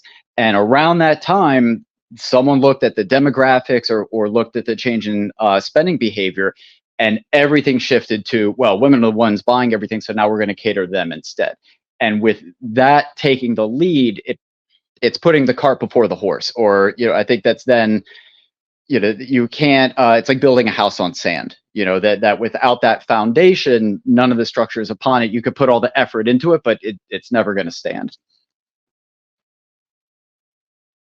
Yeah, it's interesting, right? You bring up that disparity between economic sort of economic production and purchasing power, and I talk often about that principal agent problem you see in any level of government, but that's sort of its own problem, right? That you have decoupled the ability to produce wealth and the ability to spend wealth, right? Right. And so you sort of need to have a system in which we need to transfer money from producers to spenders, but also from a political standpoint, we need to make men and women sort of rival political factions. And it is sort of an interesting dynamic to watch play out. Yeah. If you watch that, was it Based Camp podcast at all? They're kind of like these, I don't know, like post-libertarian, I guess is maybe how I'd put it. No, I haven't. But could you just kind of briefly describe it past post-libertarian? So what was most interesting is they spent time, it's a couple, kind of like nerdy couple, and they spent some time living in South Korea. And South Korea is kind of like ground zero for this, right? They instituted some new government ministry for like gender equality back in 2006, and now their population is in terminal decline because being an otherwise incredibly homogenous culture, the only thing that people could really bifurcate on political conflict grounds was gender. So then that became the separation. And, it's the point that people are kind of outright calling it gender wars at this point. Like, it is so adversarial and hostile to cooperation that, their TFR is completely tanked. And I think, to resolve that, I think is tricky. And I think, due to whatever evolutionary psychological reasons, women, if they're not in a position to they don't perceive as needing men for resources to survive. So rightly or wrongly, I still think this kind of illusion of post-scarcity is very much a delusion, but it's a popular one because if you haven't ever been in a position where you said, oh, if I lose my job, I'm actually going to be homeless and starve. Like if those consequences don't actually feel real because there's, 8 layers of safety net, or women feel like they can just do OnlyFans instead, or they're getting do nothing DEI jobs to, answer email for an hour a day. They don't feel that pinch of, oh, I might not survive if men aren't productive. And then men, if they don't have to produce in order to get married, have children, household formation, generally are also very much willing to, I'll, sit on the floor with a TV and a video game box, and that's all I need out of life. Like men can get by with very, very little and be relatively satisfied. So this conflict is just creating a situation where there's no emphasis on productivity, and then of course the inability to have household formation as a result of that. Yeah, you bring up the idea that men can live on very little. That's something I've become very aware of being recently married, because what I consider a livable standard and what a woman considers a livable standard are that's a Venn diagram with 2 separate circles on it. Right. Look, like I've lived with like groups of guys all through high school and college, and it was like, well, we have a roof that makes it a house. And you learn that is not necessarily an attitude shared by the fairer sex. But anyway, Sean, it is getting late, and we should talk again. I want to have you back on the show for a full interview, but I've got to move through guests quickly. But it was good talking to you, man. Yeah, likewise. You too. We'll talk again soon. All right, Jason, how you doing, man? Good, sir. How are you? Doing quite well. You have amazing voice for podcasting. Highly appreciated on a call-in show. Yeah, I have a wonderful face for radio, I've been told. I missed the start of it. Apparently you had some Aussie on, and as a Canadian living in Australia, I feel the necessity to do a Canadian apology for Australians. But I will just say this: they're all, minus maybe my wife, functionally retarded. So you really have to take that into consideration. Like, I am mystified on a daily basis how this shit works. Like, how this exists at all is amazing to me, because you meet these people, you're like, you're barely functional. Like, I don't know what like, it's constant. Like, it's just insane. Well, I sort of wonder if it's like baked into the ground. Like if you spend too much time on Australian soil, you just become mildly retarded. Because I'll put it this way.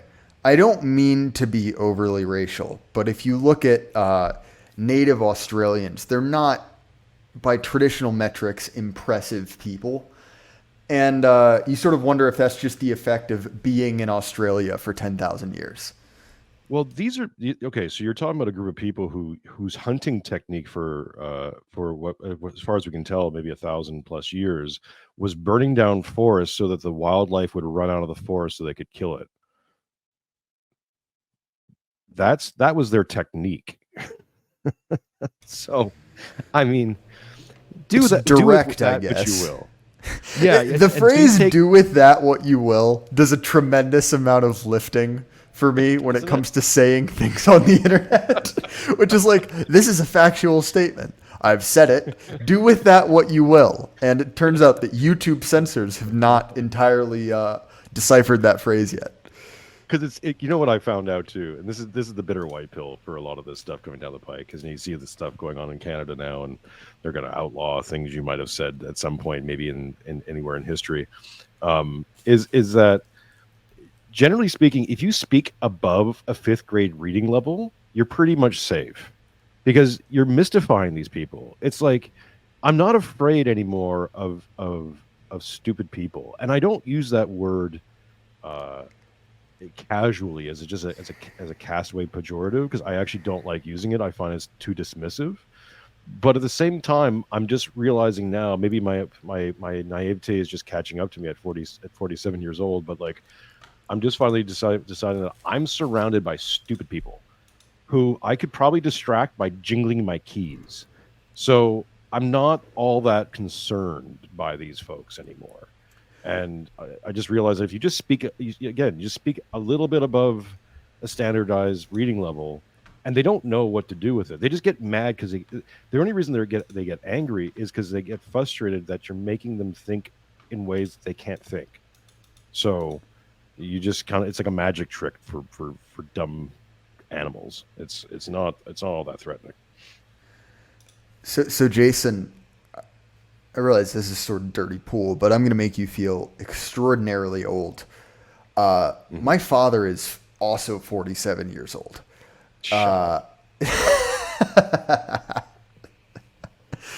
Anyway, sorry. See, I used to like you, Jay, but now I don't know about you. That's a phrase you hear often. I used to like you, but sorry, you were saying. Do with that what you will. I was making some notes while you're talking here. Congratulations on the Clavin interview. We were all. I remember.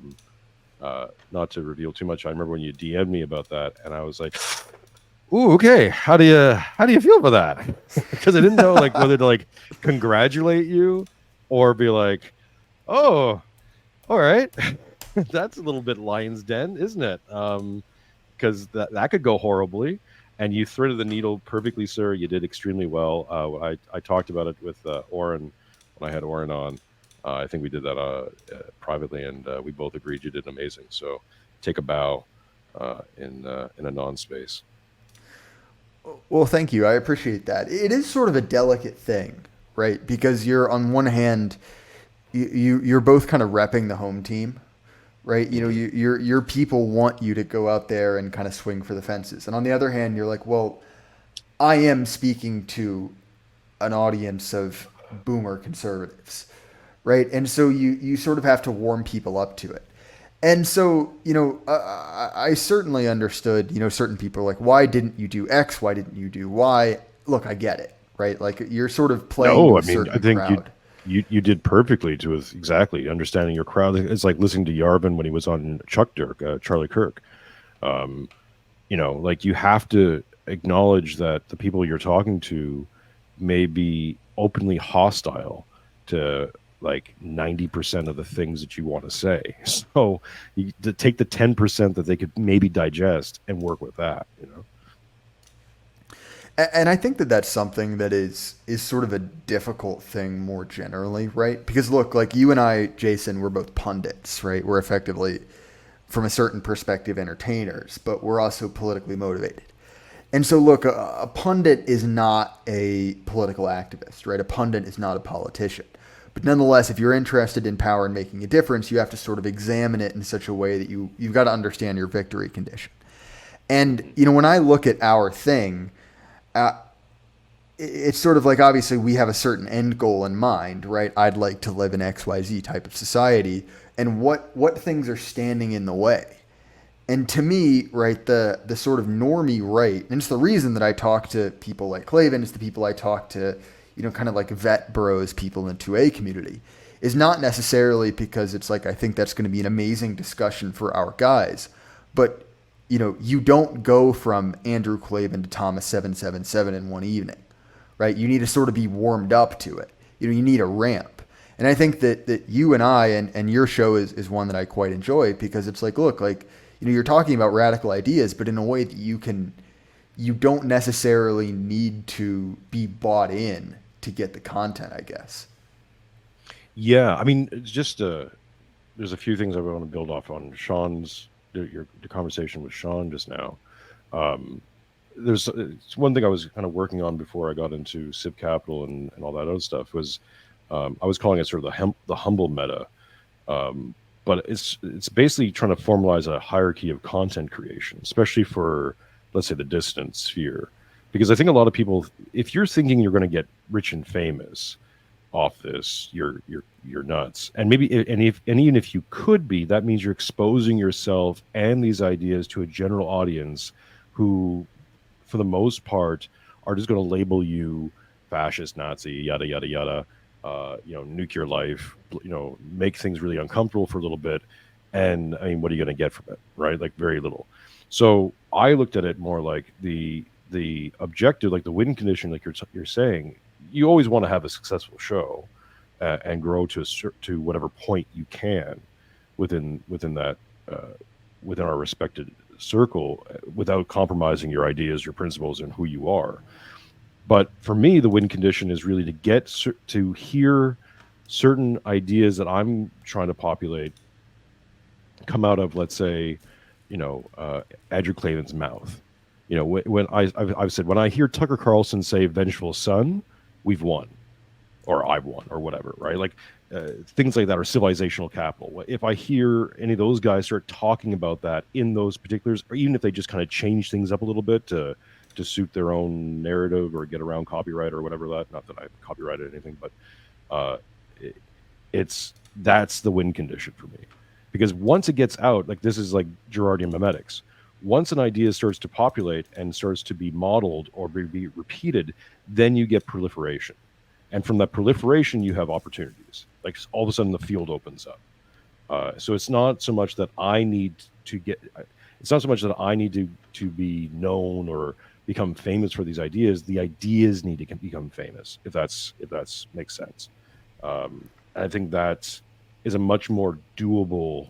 It's still tough because it's a packed field and there's lots of pollution out there, but I think that's a much more winnable goal than saying, I want to be the next big guy. And then you have to inherit all the problems of being the next big guy, you know? There's an idea, and I think it's from Yarvin, right? That victory is hearing your ideas explained to you by someone who's retarded, right? And the idea is that effectively, like, having an idea sort of jump into the mainstream, you've got to understand it will be parroted back to you by someone who doesn't understand it, right? That's sort of the price you pay. And I mean, I've certainly seen that, right? Like the cathedral, right, is a meme that sort of jumped into the mainstream. There are any number of these. And I think that it's something to be said because there's this desire to be kind of like the eternal Daria, the eternal like outsider, kind of like, Greenwich Village type hipster. And I don't think that is a good ultimate goal, right? That sort of can make you someone fun at a dinner party, but doesn't necessarily make you politically efficacious. Anyway, Jason, we'll have to speak again. I got a lot of people in the queue behind you. I'll just spend 2 seconds to invite you on. We got the new show, Meet the Base, panel show, which I definitely need to get you on soon. And then we should do something again because I enjoy talking to you, brother. Yeah, 100%, man. Send me a DM. I am the worst scheduler of all time because when you interact or when you try to plan 3 to 4 interviews a week on your own show, trying to fit time in for another one, it's just like, even if I have the best of intentions, my IQ is not high enough to keep track of more than 3 moving objects at once. And quite simply, I will forget. So send me a DM. I'll work it out because I really enjoyed my last appearance on your show. It was a fun time. Groovy, buddy. We'll see you soon. All right, talk to you later. All right, just a brief aside. I wanted to share something that a friend of mine came up with. The guys over at Marauder Threadworks do really cool high-end patches. And I've been in DMs with one of the guys over there for a while. They're reasonably priced. They do cool stuff, cool art. And at least one of the guys there is one of us. And highly recommend their stuff. They sent me a care package. And again, like I said, there are worse ways to spend your money than buying cool based patches from the guys at Marauder Threadworks. Anyway, back to the regularly scheduled programming. Darth Kilhoun, how you doing? Oh, doing good. How are you, Jay? Can you hear me? Yeah, loud and clear. I'm a little bit worse for wear. I might have to wrap this up after you. I don't know if we'll get to the rest of the guests, but I'm excited to talk with you, man. Yes, I've been excited to talk to you too, kind of since my friend Politicrat has been on your channel before. And he briefly mentioned me to you before, but we never got around to actually scheduling a podcast. So a lot of great ideas floating around this tonight. I kind of wanted to go on a few ideas, especially on the testosterone influencing your political ideas, and also the essentially being surrounded by idiots, which I have been experiencing as of late through my military career. For an example, I was at an Army leadership course, like a leadership school, so you can promote up in the Army. And I was just surprised by how essentially most people going through the course, most of these other soldiers cannot even grasp simple metaphysical concepts when approached with it. That I essentially could reveal to them something that would get me flagged if there was an intellectual in the room, but because I'm surrounded by idiots, I can say spicy things and get away with it. That's so let's just say, going on your last guest's comments on being surrounded by idiots, I've experienced that a lot. Like I quoted even Julius Ebola in a U.S. Army leadership school, and nobody caught on, even the instructors. And I was just astonished.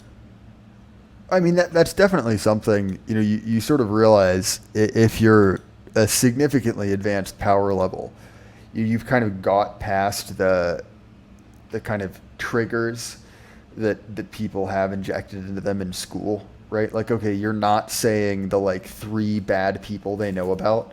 And to be honest, unless you're like a real specialist, right, a certified disinformation expert, you don't know who Julius Evola is, you know? And that, I think that's really an advantage for our guys.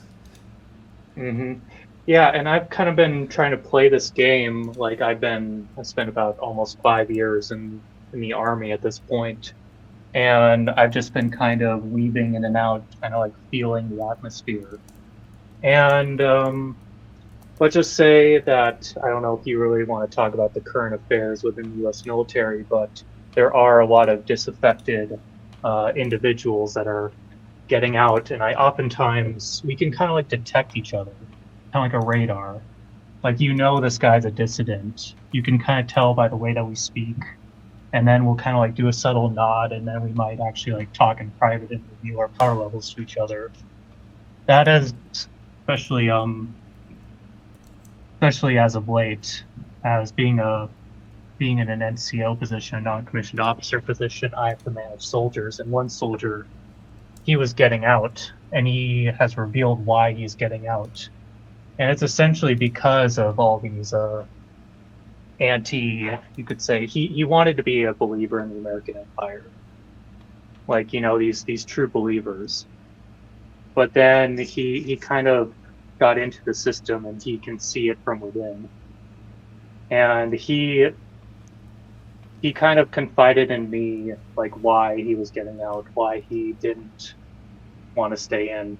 And I assure you, I'm getting to a point here, but there is a lot more people within the regime who are of our dispensation than most people want to believe. Most people than like even what AA want to believe. Where essentially most people in the dissident right want to believe that most people in the regime are stooges, which a lot of people are.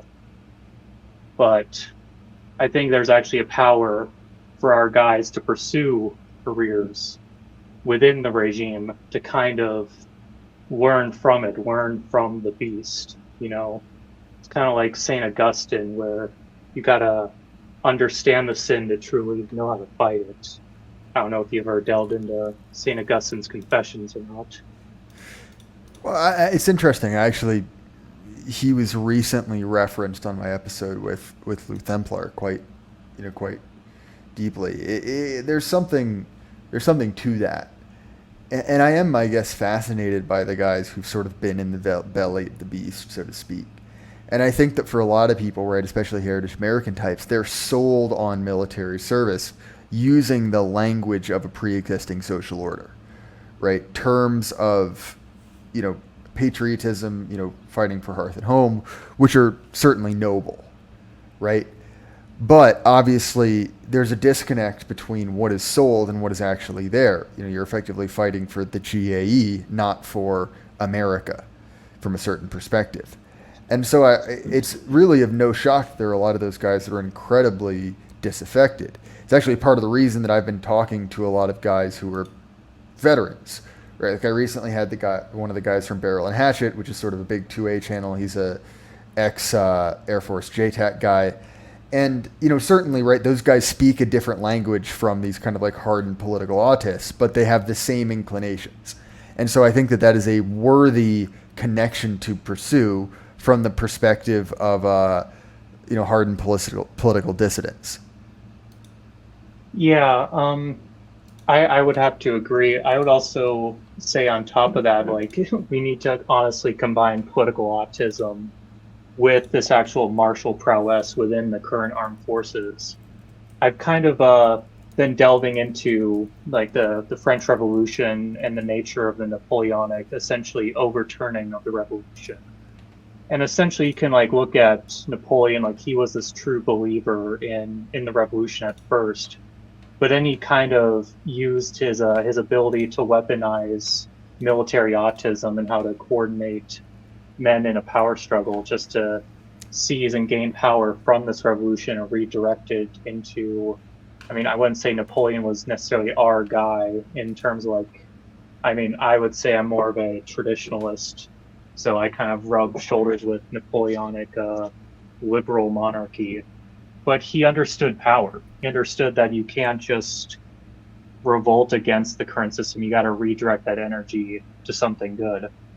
which I fundamentally believe that we might be entering one of those epoch eras that we might be, where essentially power is being dictated by the barrel of a gun at this point. Our managerial regime is kind of proving that they're having to turn to these hard power alternatives. So I think in the coming years we might be seeing like a kind of like a warlord period. And I kind of would want our guys to actually be on the inside, have those assets, in case of that political struggle. I make jokes that like we're gonna have guys in the DR that are gonna become like the the Great Khan of the Dakota Steppe because they simply are an officer within an armored cavalry brigade or something. Sorry, I'm kind of on the. I was working before I hopped on your show. Oh, no worries, man. It's an interesting point and certainly something that I've thought about. You see this actually in Thomas's fiction. Anyway, Darth Calhoun, we'll have to speak more at length. I'm sorry, I am fading fast, but I appreciate you coming on, man, and I want to talk to you again at greater length when I'm slightly less clinically exhausted. Yes. Do you mind if I plug my Substack quick before I leave? No, not at all. Go ahead. All right. Yeah. So I'm kind of on and off writing a Substack. I'm writing a book series, so I release some chapters on there, but essentially a reactionary book series that I hope to get published in the next couple of years. So I DM'd you a link. I don't know if you could spread that around, but please subscribe to my Substack. I'm infrequent, but I do put out content. And thank you all, and good night. Thanks, Darth Calhoun. I appreciate it. Anyway, gents, this has been a fun time. I enjoy these call-in shows. I'm gonna have to edit a few things out. The unexpected guest, some OPSEC stuff. So I'm not entirely sure when this will be up on the main feed. But I appreciate it, gentlemen. And remember, keep your head up. The light can't last forever. Good night.